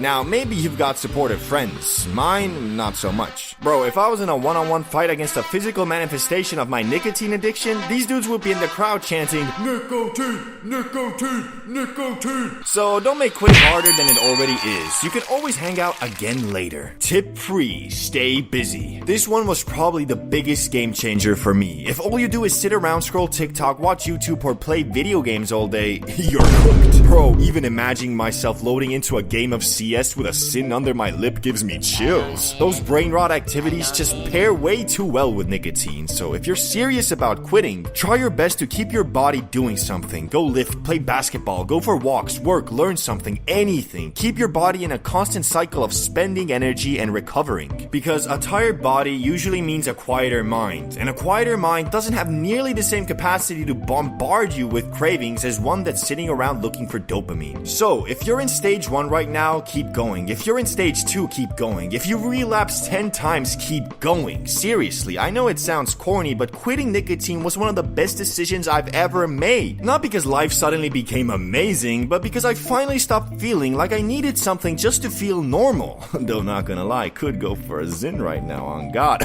Drugs. Something America has been fighting against for over a century, yet this endeavor hasn't been very fruitful. Basically, imagine the ocean as all the drugs in the US, and they have thousands of people with buckets slowly emptying it out. But the problem is, on the other side of the ocean, there's dudes like Pablo Emilio Escobar Gaviria who have direct pipelines feeding in endless amounts of pure Colombian cocaina. But you know, Pablo was the GOAT narco. Surely after defeating the Medellin cartel, things would get... Oh, well, fuck. Basically, because the US is by far the biggest market in the world, there will always be tons of entrepreneurs, mostly South American, who want to invest. And because starting a tech company with only 100 pesos and a 2-cylinder motorbike is pretty hard, why not settle for the next best thing? Drugs. From the opium crisis of the late 19th century to the current fentanyl one, we are going to look at every drug epidemic in US history and hopefully by the end of it, learn why the fuck does this keep happening. So let's start it off with the first one. The opium epidemic of the late 19th century. Welcome to the late 1800s, where opium is basically America's favorite snack. Got a headache? Opium. Can't sleep? Opium. You're feeling a little bit down? Yup, opium. Doctors were out here handing them out like strip club invites on the Las Vegas Strip, especially in the form of laudanum, a fancy mix of opium and alcohol. Started from the bottom, now we here. Started from the bottom, now my whole team fucking here. Hey, yo, doc, could you think I could get a quick refill on that prescription laudanum? You know, that good shit. Sorry, John, we're all out. But here, take this Jack Daniels and powdered opium. Just smack a hit from the pipe and wash it down with the Jack, if you know what I mean. That should get you back on track. To rehab. Oh, geez, thanks, doc. Now, excuse me as I go get fucked up on my medicine and partake in my favorite 19th century pastime, beating my wife. Godspeed, Joan. But then the Chinese immigrants arrived, working hard and bringing along the practice of smoking opium in dens. These dens were kind of like the Starbucks of the day, except instead of coffee, they served up a bowl of relaxing opium. Naturally, this made some folks nervous, cause nothing says panic like a little cultural exchange mixed with drugs. Then came the moral outrage, which wasn't just about the opium, but also had a hefty dose of racism. Suddenly people decided opium was bad news, especially when it involved Chinese immigrants. So San Francisco passed a law in 1875 targeting these opium dens, effectively saying no more public opium fun for anybody. By 1914, the US government got serious with the Harrison Narcotics Tax Act, making it way harder to get opium without a lot of paperwork. And just like that, the first US drug epidemic started to fade, leaving behind a legacy of questionable drug policies and a whole lot of finger pointing. So what did we learn, or rather should have learned? Well, maybe that it's a bad idea to get the entire country hooked on a substance before figuring out how addictive it is, and that blaming everything on immigrants never really solves the problem, but alas, this lesson was forgotten pretty fast. Now let's jump to the second multi-drug epidemic, which was the heroin, speed, and barbiturates crisis of the mid-20th century. Did you know heroin wasn't always the notorious bad guy we know today? In fact, it started as a miracle drug that was supposed to cure people of their morphine addictions, which I think you're probably starting to see a bit of a pattern here with the US being overly confident in their medical knowledge and getting people hooked on hardcore drugs. Tom, what are you doing with that morphine? Oh, well, I've had this headache since the morning. Well, good luck with that. Morphine is like super addictive, bro. What's that? Oh, this is just heroin. It's like way better than morphine, like way better. Heroin is in fact better than morphine, specifically 2 to 3 times strong. I mean, better. Anyway, doctors back then really did think they'd hit the jackpot. Got a cough? Here's heroin the hero. Feeling a little down? Heroin's got your back. But instead of curing addictions, it just traded one addiction for another, stronger one. And people got hooked faster than you can say Chain's FR clone. Fast forward to the 1960s and 70s, and heroin was like that super obnoxious drunk guy who refused to leave the function. It spread like wildfire, especially in cities. You had everyone from jazz musicians to war veterans getting tangled up in heroin's sticky web. It was cheap, it was potent, and it was everywhere. And then came the crime. As you might guess, a bunch of people addicted to opioids isn't exactly a recipe for peace and harmony. Crime rates soared and cities became battlegrounds, with heroin at the center of it all. The government's solution? A big shiny war on drugs, which mostly involved cracking down on users and dealers with the subtlety of a sledgehammer. Instead of helping addicts, they threw them in jail, which was about as effective as smoking indica to boost productivity. Around the same time, there were actually 2 other drugs that were causing havoc as well: barbiturates and amphetamine, aka speed. On one hand, you had amphetamines, or you might know it by its street name, speed. No, not that speed. That speed, yeah. But why was it called speed? Well, cause 1 dose of these Chaos Emeralds could get you tweaking around like Sonic. These little fuckers were like rocket fuel. Feeling tired? Pop an amphetamine. Need to lose weight? Amphetamines to the rescue. Trying to stay awake for 3 days straight to grind the new Call of Duty Black Ops 6 and become an Omni Movement god before anyone else? Yup, you guessed it, amphetamines. But after all that speeding around, people needed to come down, and that's where barbiturates came in. These were the downers that help you sleep, relax, or just stop vibrating like a jackhammer. Doctors handed it out like candy, thinking they were the perfect solution for everything from anxiety to insomnia. The result? A whole lot of people bouncing between being wide awake and dead asleep, often with a little too much of both. People started getting seriously hooked on this cocktail of uppers and downers, and it turns out when you mix the two, it's a recipe for disaster, like trying to drive with 1 foot on the gas and the other on the brake. Overdoses skyrocketed, and suddenly, the party didn't seem so fun anymore. It was shortly after Marilyn Monroe and Judy Garland died from a barbiturate overdose, the government finally decided to step in, cracking down on these pills and making them harder to get. And just like that, America had to find other ways to stay awake or chill out. But now we are arriving to the more well-known controversial epidemics, first of which is the famous crack cocaine epidemic 1980s to 1990s. Crack was like cocaine's cheaper, faster little brother. It was easy to make, easy to get, and way too easy to get hooked on. Think of it as the fast food of drugs. Cheap, quick, and leaving you with serious regrets. Crack hit poor urban neighborhoods the hardest, spreading like crazy. Suddenly, everyone and their mama could afford to get high, and before you knew it, communities were being torn apart by addiction and crime. The government's solution? War on drugs, infinity war.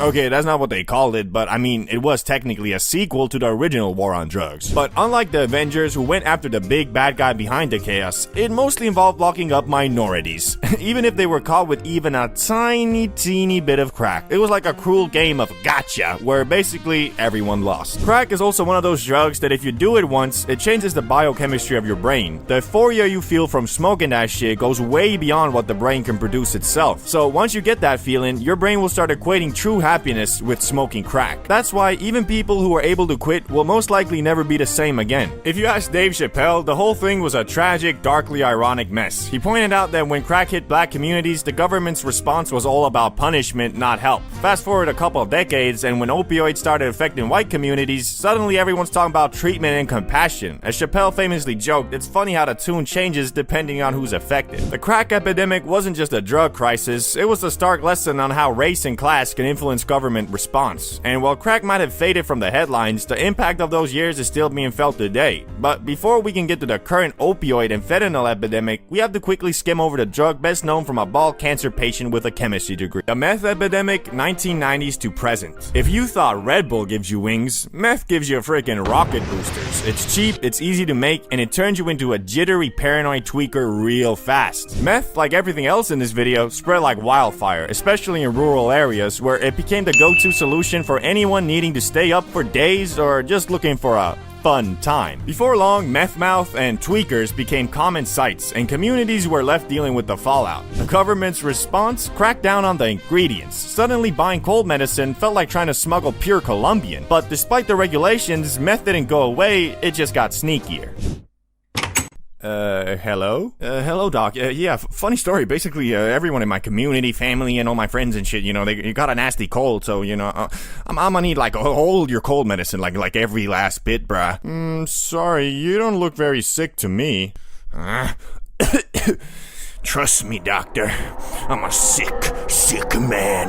Now give me your fucking cold medicine or I'm gonna burn this freaking place down. Around the same time, there was also the prescription opioid epidemic, but the story there is basically the exact same as the opium one. Only difference being that this time it wasn't technically the government's fault, it was big pharmaceutical companies who convinced doctors that opioids had no side effects and could be prescribed out like Tic Tacs. Spoiler alert, these were some of the most addictive drugs in the universe, and comparable to Thanos with the Infinity Gauntlet, but you know, only like 1 or 2 stones. Now though, we're gonna talk about what happens when opioid Thanos gets all 6 Infinity Stones. The fentanyl epidemic, 2010s to present. Now we're in the 2010s, and if the prescription opioid epidemic was Infinity War, then fentanyl is Endgame. Fentanyl is super potent, like 50 to 100 times stronger than morphine. A tiny amount can knock you out, and by knock you out, I mean send you to the gulag where you either clutch it or it's game over, bruh. The scary part, fentanyl is showing up everywhere, often mixed with other drugs like heroin or even cocaine, usually without the user's knowledge. Suddenly, what might have been a manageable, if still bad habit, has become a deadly gamble. One wrong hit, and you're dead. The government has scrambled to respond, focusing on harm reduction, distributing naloxone, an overdose reversal drug, and setting up safe spaces for users. But fentanyl keeps spreading, turning every drug purchase into a potentially fatal decision. The practice of meeting a stranger at the club and bonding over some pure Colombian is really dying out, man.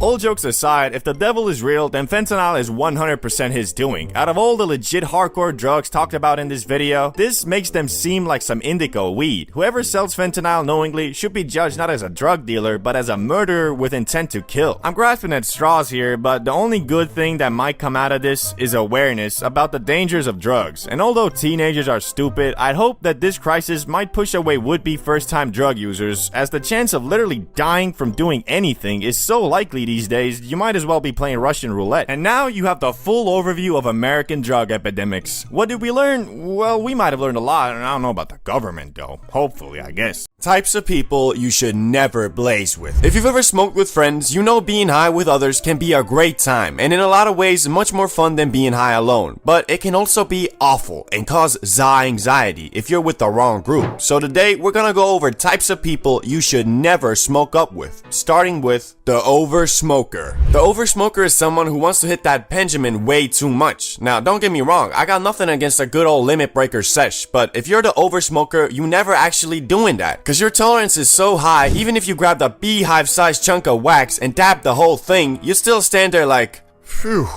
I I think I feel something. Another reason I really don't like blazing with these dudes is because you can't ever really dive into a topic and enjoy the high, because every 10 minutes you hear that, Hey, let's do another hit. like, what you mean, dog? We just did 3 hits in 30 minutes. I'm halfway fused with the couch, and your homie is in the corner explaining how the government controls us with tap water. We don't need another hit, bro. One positive this guy has, I guess, though, is he is always equipped with a ridiculous amount of za. Dudes must get his shit from the same guy Gordon Ramsay was hitting up, because it's always some damn exotic. Even so, their vibe ain't really one I fuck with, so if you're this guy, I'ma respectfully advise you to maybe consider taking a tea break or some, cause their diff is a point where it's too much. Unlike the next guy, who doesn't even need any side to be annoying, and he is Mr. Paranoid. I think we've all gotten paranoid from the grass before, and that ain't nothing to be ashamed of, cause sometimes there really ain't nothing you can do. But the occasional paranoid episode ain't what this guy has. This dude, even before taking a rip, is talking about some, hey yo, you sure this ain't lace? Right? No, what? This is the same stuff as last time, bro. Okay, that's good. Can you check if there's any cops around? Bro, there's no cops. We're in the fucking woods. Yeah, okay, but wait, before we smoke, let me check if this place is haunted. Man, what is this guy on? Like, bro, what do you mean haunted? This ain't Conjuring, bro. Why you always trying to set a negative vibe for everyone? But however much you assure my mans that no, it's okay, we're not about to be swatted on some Twitch streamer shit, his mind just can't seem to get over it. And worst part is, dude never tries to deal with his paranoid problems on his own. You can all be having a fun time talking about some GTA 6 leaks or something, and he'll just ruin it all with, hey yo guys, you hear that? Hear what? Bro, I swear, I just heard someone walking outside. So? It's a neighborhood. That's what people do. Yeah, but the window's open. He could have saw us all high. Yeah, but it ain't like you're gonna call the cops. Cops? There's cops? What? No. Chill, man. There's no cops. Nah, bro. I think I'm greening out. I need some fresh air or something.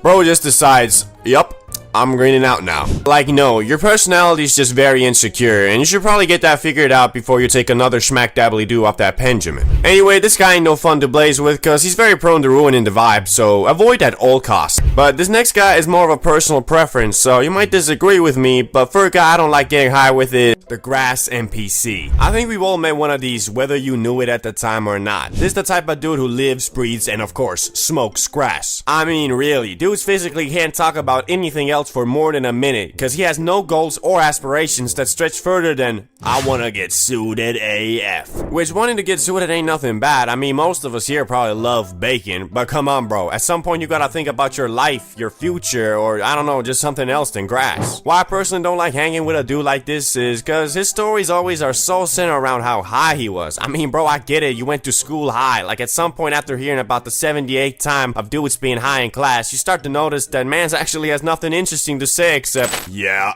I was so gone when I was in math class. Yeah, bro, we went to the zoo and I was not on planet Earth. like, bro, when are you ever on planet Earth? And I find it hard to believe this guy, cause if you blazing so much, do you even feel high anymore? Like, don't you just get used to the feeling and it becomes normal? Anyway, yeah, don't be this guy. He ain't making it past level 1 of life, for real. Unless he, like, starts his own dispensary or something.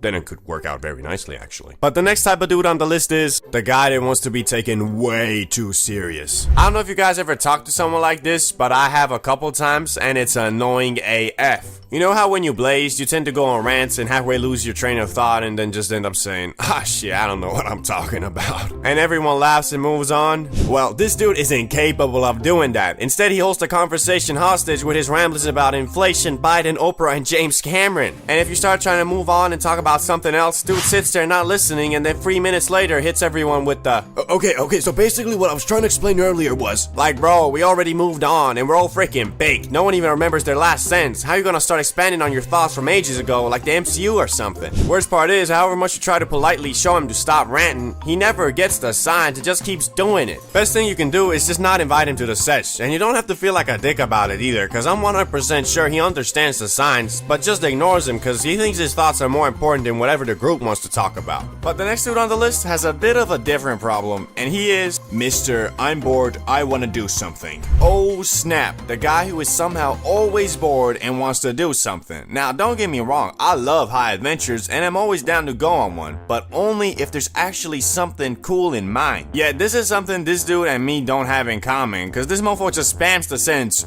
I'm bored, let's go somewhere. Like bro, where somewhere? Say where. My man just assumes anywhere is better than where he is, and honestly that gets annoying fast cause it makes you all self-conscious about if you're bored or not. And honestly a lot of times you might be, but that's just life. The grass ain't a freaking happy pill. Sometimes you're gonna smoke up and still feel bored. But how is that gonna change if we go outside? It's not like we living in Skyrim, bro. However sad it may be, you ain't finna open the door and see a mysterious bearded man waiting for you with a scroll in his hand saying, Adventurer, we need you. But hey, out of everybody on the list, I think this guy is the least bad, cause a lot of times the ZA makes mofos lazy AF, so it is good to have someone who can push the group into doing stuff. Just sometimes my man needs to chill out. Talking about, Let's go to McDonald's. Let's go to Burger King. let's go, shh. Let's just shut the fuck up.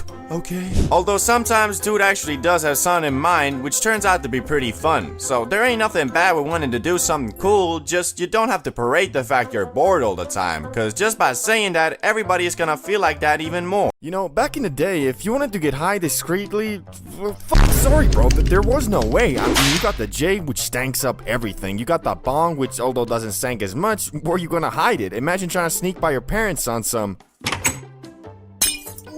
What you doing dropping shit at a time like this, boy? Downstairs, I came for, I came down, I wanted a glass of water, yeah. Boy, you must be neurologically disabled if you think that'll excuse you from breaking some dusty-ass dollar store piece and spilling bong water all over my goddamn living room. No, it's... Here, take a smack of this shit. It'll get you proper, boy. Well, that sounds like a pretty fun... Anyway, point is, you're not gonna be hiding that shit for long. Only real option you had was the pipe. But bro, at that point, you sacrificing everything you got for one high. Like I swear, the pipe is the last way anybody in their right mind wants to get faded. Every time I hit it, it's like my lungs and throat revert back to factory settings. Like I ain't never inhaled anything besides O2 before. Basically, by smacking the pipe, you're hurting your lungs and throat to the point it kind of fucks up the first 30 minutes of your high. And that's exactly why when the first Pendulum was invented by the scientists at Yodiland, it changed the game, bruh. Never before could you get obliterated on the go regardless of where you were or what you were doing. And thanks to that, getting high has become so damn easy, you got motherfuckers making obliteration their normal state. Never before could someone do anything even remotely sus and you could just assume they were fucking high. My man had sunglasses on for no reason, faded. Dude was staring somewhere for a bit too long, obliterated. Dude went to White Castle for a culinary experience. Well, that motherfucker's just weird. Goddamn cafeteria food. And you can forget about gas stations and fast food places. I mean, at this point, it's like damn near mandatory to be blasted on the job. And I got nothing against that, just since 90% of the time I find myself at 7-Eleven, I'm fried too, and the motherfucker that's supposed to be helping me is trying to scan my items with his damn iPhone. Nah, but for real, the pace that these fried motherfuckers work at is fine when your brain is running at the same low frequency, but if you're in a rush, it'll take damn near every ounce of mental strength you got to stop yourself from forcing a damn self-checkout.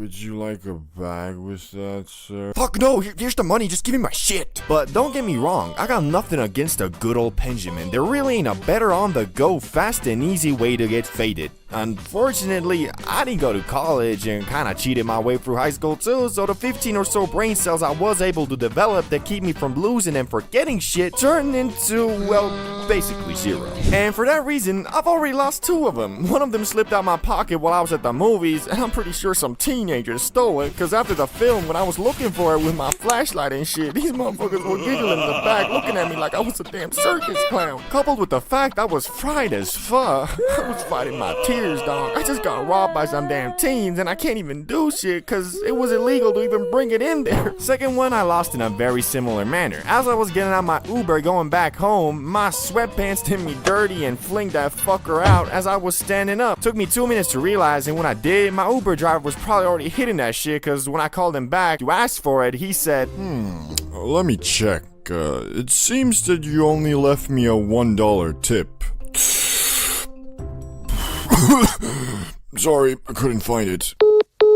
And that one hurt the most because that was the first pen I ever had and the one I used for my first Benjamin adventure, which my first time was, well, by far the highest I have ever been in my life. I'm talking freaky, I'm talking third person. Shit, it was the first time in years I truly greened the thaw out. For you see, normal weed or bud is just that, normal. So the strength of it is confined in the realms of reality, unless you know it, it's moon rock. Anyway, the biggest difference between smacking a pen versus, let's say, a J is that the pen doesn't have normal bud in it. It has concentrate, which if you're unaware like I was, is about 10 to 20 times stronger than bud. Knowing that, the best way to get faded off the pen is by just taking small rips to avoid getting sent into the goddamn shadow realm. For example, the YouTuber Damien Luck 925 is very well known for taking multiple blinkers, which is the biggest hit you can take, outside in social situations, most notably in random classrooms, like it's nothing. So me being at my USA Airbnb alone in the confines of my living room, thought to myself, okay, so it looks like the basic hit I should do at least is one blinker, but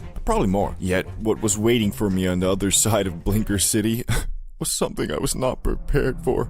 Something unholy. The voices. I'll never forget the horrible things they were whispering. They made me almost delete my YouTube channel. Anyway, it started with me ordering a 1-gram pen off of Weed Amazon, and it arrived the very next day in a beat-up Cadillac with a delivery man who, from the looks of it, tests out every product he delivers just, you know, to make sure the quality is there. Yo, bro, you're here for the weed, right? You got the cash? Yeah, I ordered through your website, though. It should be paid for already. Yeah, I forgot I'd take online orders now, too. Anyway, here's the stuff, bro. I trust you. Hey, thanks, bro. Have a good one. You too, man.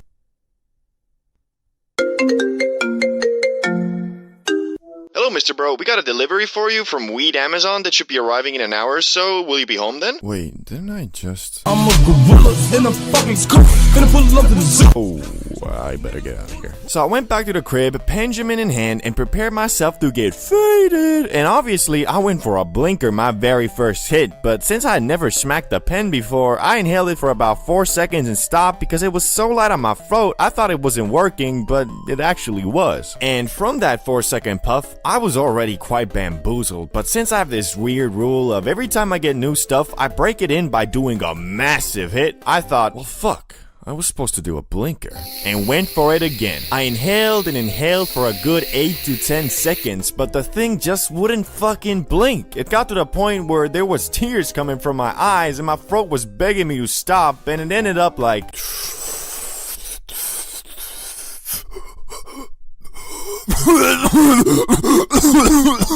I had made a grave mistake. I was so fucking high, I felt my soul leave my body. I was so high, I forgot I was even high. But it was just the beginning, cause over the next 10 minutes, I just kept on getting more faded, and the demons in my head kept on getting louder and louder. But if you know me, I kinda refused to green out, so I just kept on doing random shit like reading the ingredients list off my bag of M&Ms, reading the comments on my videos. Change that dark blue. Do things has changed for real. Imagine copying another YouTuber. Kill yourself. Was not doing good. I was keeping a strong facade, but inside there was a war going on. I was feeling like Naruto with the 9 tails, only instead of an all-powerful destructive force talking to me, I was just really fucking high. Anyway, so yeah, I was grading out, which hadn't happened to me in years, and I concluded that because the voice of reason was completely being outspoken by the voice of tweaking. The good news is though, the hype from the Benjamin doesn't last too long, and in about 1 to 2 hours, I had started coming down, but at that point, I was already crawled up in my bed, scrolling endlessly on my phone, until I finally reached a state where I felt good enough to come out of emergency mode and order some food and ate myself into a food coma. So I learned, well, firstly, that motherfucker Fulcrum is actually insane, or his tolerance is just something else, bro, and that the Benjamin is best enjoyed in puffs of 3 to 5 seconds and not blinkers. I don't know about you guys, but I swear, these days whenever I go outside to catch some fresh air and enjoy the glory of the sun, I'm instantly greeted with mofos triple tapping the Elfington like it was a raid boss. Young, old, fat, ripped, it don't matter. Everybody consuming the Nick some way or the other. Shit, not even our goddamn elementary schools are safe. 12-year-old kids be waking up one day and just being like...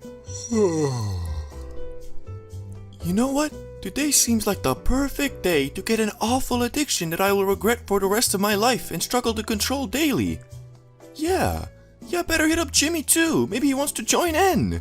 But not all nicotine addicts are the same. In fact, there are a lot of different perspectives on the whole addiction aspect. But one of the worst types to be is the dude who never admits he is addicted. We all know a dude like this. Mofo be sucking on the Benjamin 24/7 or stuffing pouches under his gums every 5 minutes. But when asked if he is addicted, he always hits you with the, Nah, bro, just the fuck. I can quit whenever. I just don't wanna right now. like, what you mean you don't wanna? Bro been consuming so much Nick, his brain has literally turned into a damn elf bar. And when you tell him to prove it by, I don't know, not vaping for a week, they always hit you with that. Man, I ain't gotta prove nothing to you. You don't know me, what I've been through. I'm a dog, I'm a killer.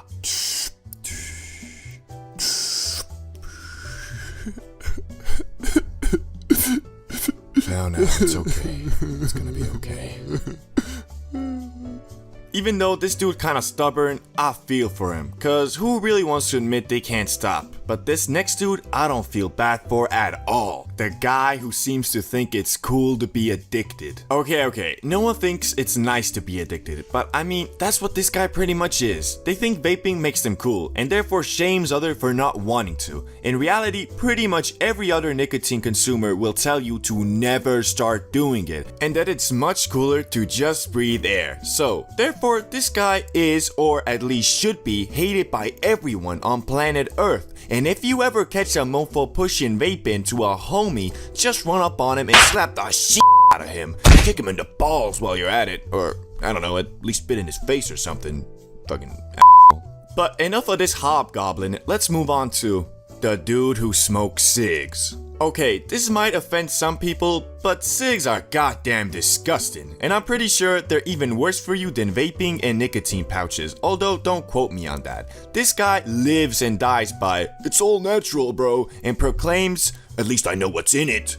Like, sorry for hanging on to hope that just maybe, I might not get cancer. Cause this dude already marked his calendar for the good old iron lung. Not much to say except for, man kinda smells, so 1 out of 10. Never touch nicotine, let alone cigs. But now it's time for the occasional addict. Okay, this one is near to my heart, cause sad to admit it, this is kinda me. This dude doesn't have his own vape or pouches or cigs or anything, but that doesn't mean he isn't addicted because he still consumes Nick whenever he's offered or the opportunity arises. Speaking from experience, this guy kind of in limbo cause even though there could be weeks, even months when he doesn't touch the Elfington, but then one day he might go somewhere with the homies and do something like this. You wanna hit this? No. Okay. On second thought... So yeah, even though it's a seasonal addiction, it's still an addiction. So call yourself out every time a nicotine addiction moment happens. But time for the last one. I only consume Nick when I'm stressed. So, you only hit the Puffington when you're stressed, eh? So, what qualifies as being stressed? You lose your job, you get robbed, you lose your car keys, you stub your toe, you experience a mild inconvenience of forgetting the lights on in your room, so now you have to go all the way upstairs to turn them off. So, yeah, as you can see, this one is kind of a slippery slope, cause believe me, the more you mess around with the Nick, the more you're gonna be in moments like this. What? That's so... Man... Unfortunately, it's all a ruse, cause in reality, you only consume Nick when you feel like it. So you're addicted, just like everybody else. And a word of advice, don't start vaping, okay? It's not good for you. I think you guys know high school, and in particular high school bathrooms, were the go-to spot to go vape. And I mean, there was just something about those dirty sinks and broken urinals that screamed, "Come vape here." But anyway, if you watch some of my videos, you probably know I'm not much of a puffer, but there was a time when a young high school CBD bro actually owned his own shitty little dollar store vape. But how I got it is pretty damn ridiculous. It was a normal school morning, and as usual, me and some friends were just hanging out at the corridor, chatting, playing mobile games, you know, the usual. When one of the dudes from the parallel class runs up on us and drops a massive bomb on everybody. Hey, do you guys know what's happening today? Do you know? Jason Voorhees is running around killing all the students. What? No, there's a police inspection. They're going through all our jackets, bags, lockers, and everything, man. Oh, nah, that's really bad. To me, this was whatever, cause I mean, I had nothing to hide. To be honest, I didn't even have a bag or locker for most of my time in high school, cause there was no need, being that I didn't even have any of the textbooks. But alas, most of my friends were panicking hard, cause a lot of them had a vape liquid, shit, some mofos were even carrying a bag of that exotic. And because of the police raid, everybody who had these banned items were presented with 3 real options, each with their own set of positives and minuses. Number 1 was the most simple but least rewarding. It was just to straight up throw away your vape or try to hide it somewhere outside the school grounds. Although the latter was near impossible, cause the school was kinda monitoring students trying to leave. The upside though with this was that it was real simple, stress-free and easy. Downside being, to some of these dudes, their vape was their baby, and if it was an expensive one, it was kind of out of the question, cause $50 back then was months of saving. The second option was to YOLO it and try to hide the vape in school or on school grounds. Now, most dudes didn't even consider this an option, and I don't know why. Mofos run about,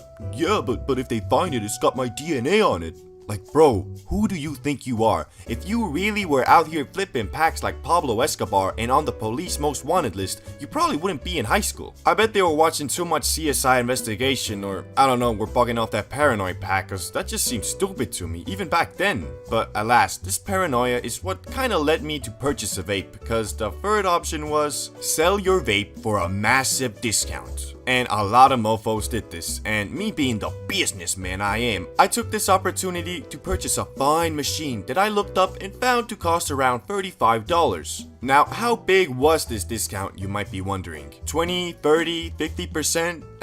No. I purchased myself a fine vaporizing machine for the price of $2 and half of my double Snickers bar, although it wasn't quite the deal it might seem. So here I am, it's about 10 AM, next class is gonna start in like 10 minutes, and I'm brainstorming, trying to think of the perfect place to hide this thing. I considered putting in one of those tissue dispensaries in the bathroom, cause they were really easy to open and it seemed like the move. But then I thought, what if someone got a major case of diarrhea or something and end up emptying it out only for my vape to pop out? And worst case scenario, he tells the teacher and they devise a plan to catch me lacking at the end of the day when I try to go retrieve my vape. So yeah, I was kind of on that paranoia pack too, but what I ended up doing is actually a lot more complicated and devious. You see, inside the school grounds, there were a couple good areas, one being the running track that was covered by these rubber mats that you could lift up and just about squeeze a smaller vape in. The only problem was, everybody thought of this, and by the time I went outside to stash my vape, I saw like 4 or 5 dudes all walking back from the track looking all sus. I just assumed everybody had hidden their piece there, so I had to think of something else, cause I ain't trying to copy others. And what I came up with was genius. I hid my vape near this big ass vent that regulated the school's climate, I think. There were these stone slabs there, you see, and after wrapping my vape up with rubber bands and toilet paper, I lifted up the slab and stashed it there. Genius. Well, it would have been if not for one crucial mistake, the single flaw in my master plan. Being so proud of my devious plot, I decided to tell like 5 or 6 friends of this, only to be betrayed and have my vape stolen by Ricky.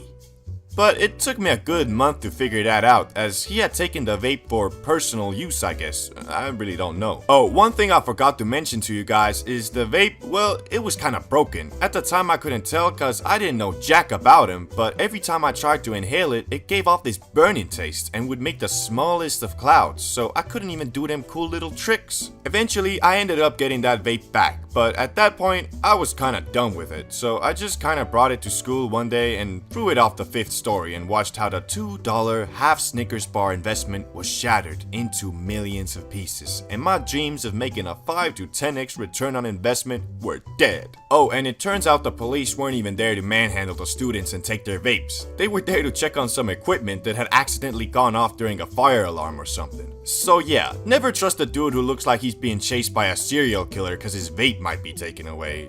That's like the moral of the story, I think.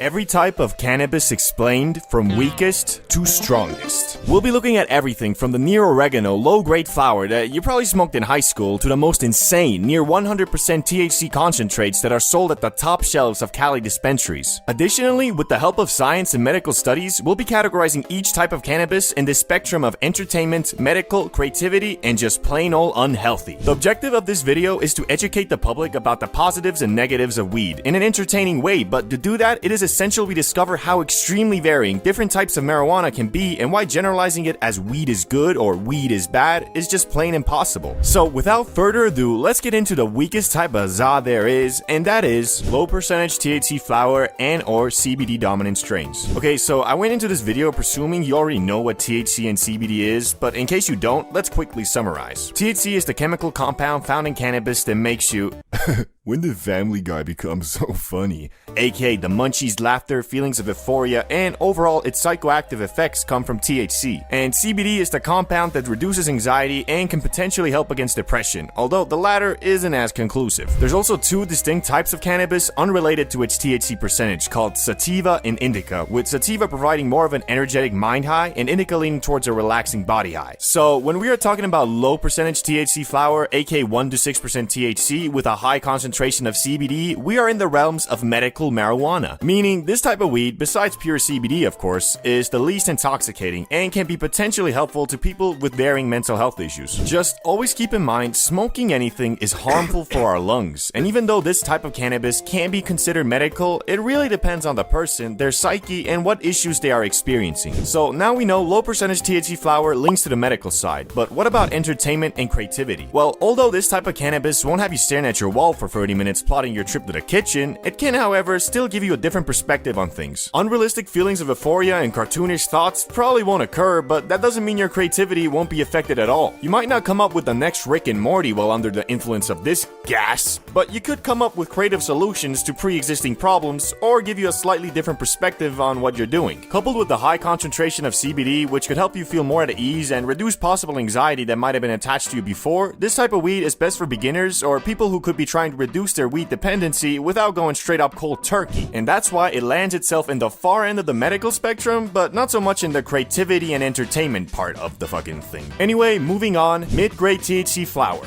the mid-shelf gas. I won't go over this too long as it's quite similar to the previous one, but with slight differences. Mid-grade flower usually ranges between 10 to 20% THC with varying levels of CBD, which general rule of thumb is for medical use, go with the highest CBD percentage, and if you just want to get faded with your friends and play split-screen Minecraft, get the one with the highest THC. Just make sure it still has some CBD in it so you don't, well, green the fuck out. Why I say that is because contrary to popular belief, CBD and THC do not bind to the same receptors in our brains, but through various studies and my own personal experience, CBD in most cases can reduce the adverse effects caused by THC, aka freaking out, feelings of discomfort, spikes in anxiety, etc. That's why even if you're an experienced stoner, it's good to have some CBD oil or flower that can help you if you're getting those unwanted side effects from some high percentage THC cannabis. So this type of weed lends itself higher in creativity and entertainment, but a bit lower in terms of its medical benefits. Moving on, high percentage THC flower, aka premium bud. This is the point where we start leaning much further away from the medical side into the entertainment and creativity side. High-end flower usually ranges between 20 to 35% THC, and unfortunately most of this top shelf flower is engineered to have very little or sometimes nearly zero CBD, which is why I said that this is the point where we really start deviating away from the term medical cannabis. cannabis. But you might be asking, why can't I just get my flower with both high CBD and THC, you stupid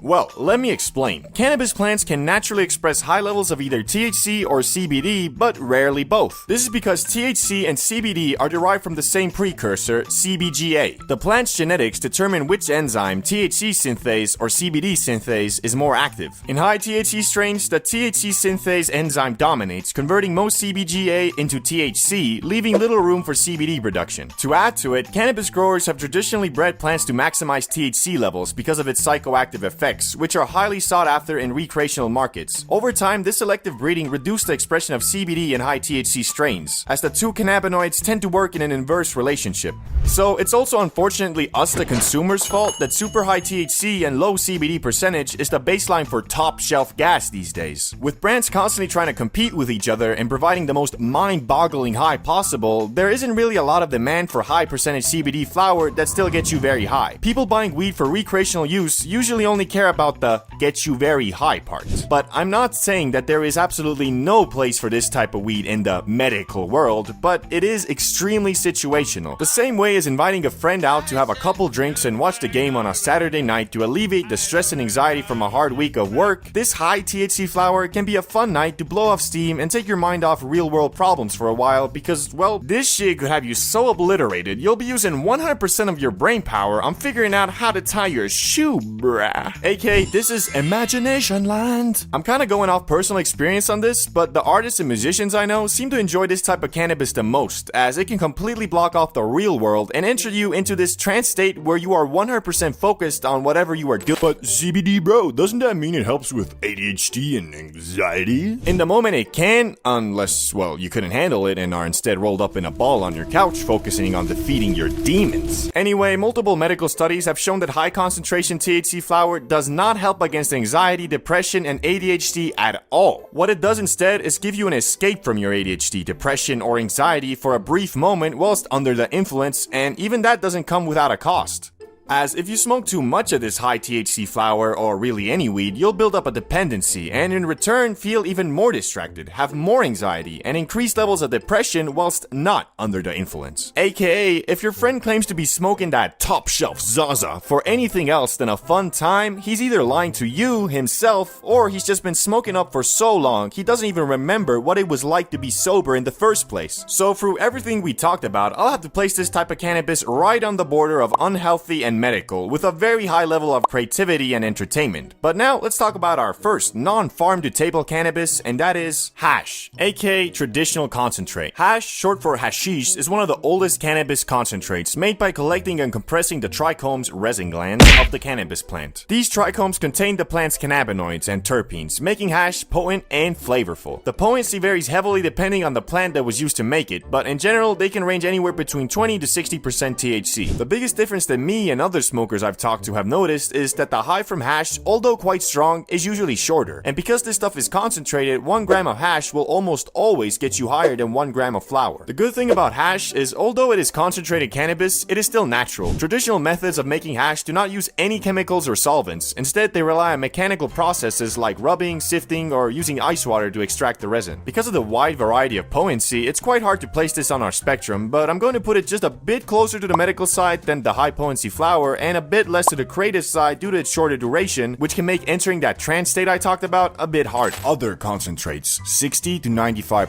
THC. Besides hash, there's like 10 different ways to get THC concentrate from the Zaza, some of which don't use solvents and some that do. If I were to go over every single one individually, this video would probably be like 30 minutes. And since there isn't really a huge difference in potency between them, I'll quickly summarize. Rosin, made by applying heat and pressure to cannabis flower, key for hash to extract resin. Live rosin, a solventless concentrate made from fresh frozen cannabis that's first turned into bubble hash and then pressed into rosin. Shatter or wax, extracted using butane or propane and then purged to remove residual solvents. Live resin, extracted from flash frozen cannabis using butane or propane, then purged. Diamonds, THC crystals. THC is crystallized using hydrocarbons and solvent-based processes. THC distillate, cannabinoids are extracted using solvents, aka ethanol or CO2, and then refined through distillation. Phew! And those are the most popular concentrates, which the most flavorful are usually live resin or rosin, as these retain the most terpenes. And the strongest concentrates are usually diamonds or THC distillate. But the reality is, unless you're like a super stoner, you probably won't be able to tell much of a difference between all of them, as every single concentrate is bound to get you absolutely bamboozled, unless you know, of course, you have an insane tolerance. The main takeaway from concentrated THC is that it builds up your Zaza tolerance very fast compared to regular bud because of its high potency and usually shorter duration, making you smoke up more often. Which is why I will be placing them closer to the unhealthy side, but also the entertainment side due to the mind-boggling high it gives. But now onto the strongest type of smokable weed there is, in my opinion, and that is infused flower, aka Moonrock or Sunrock, 50 to 80%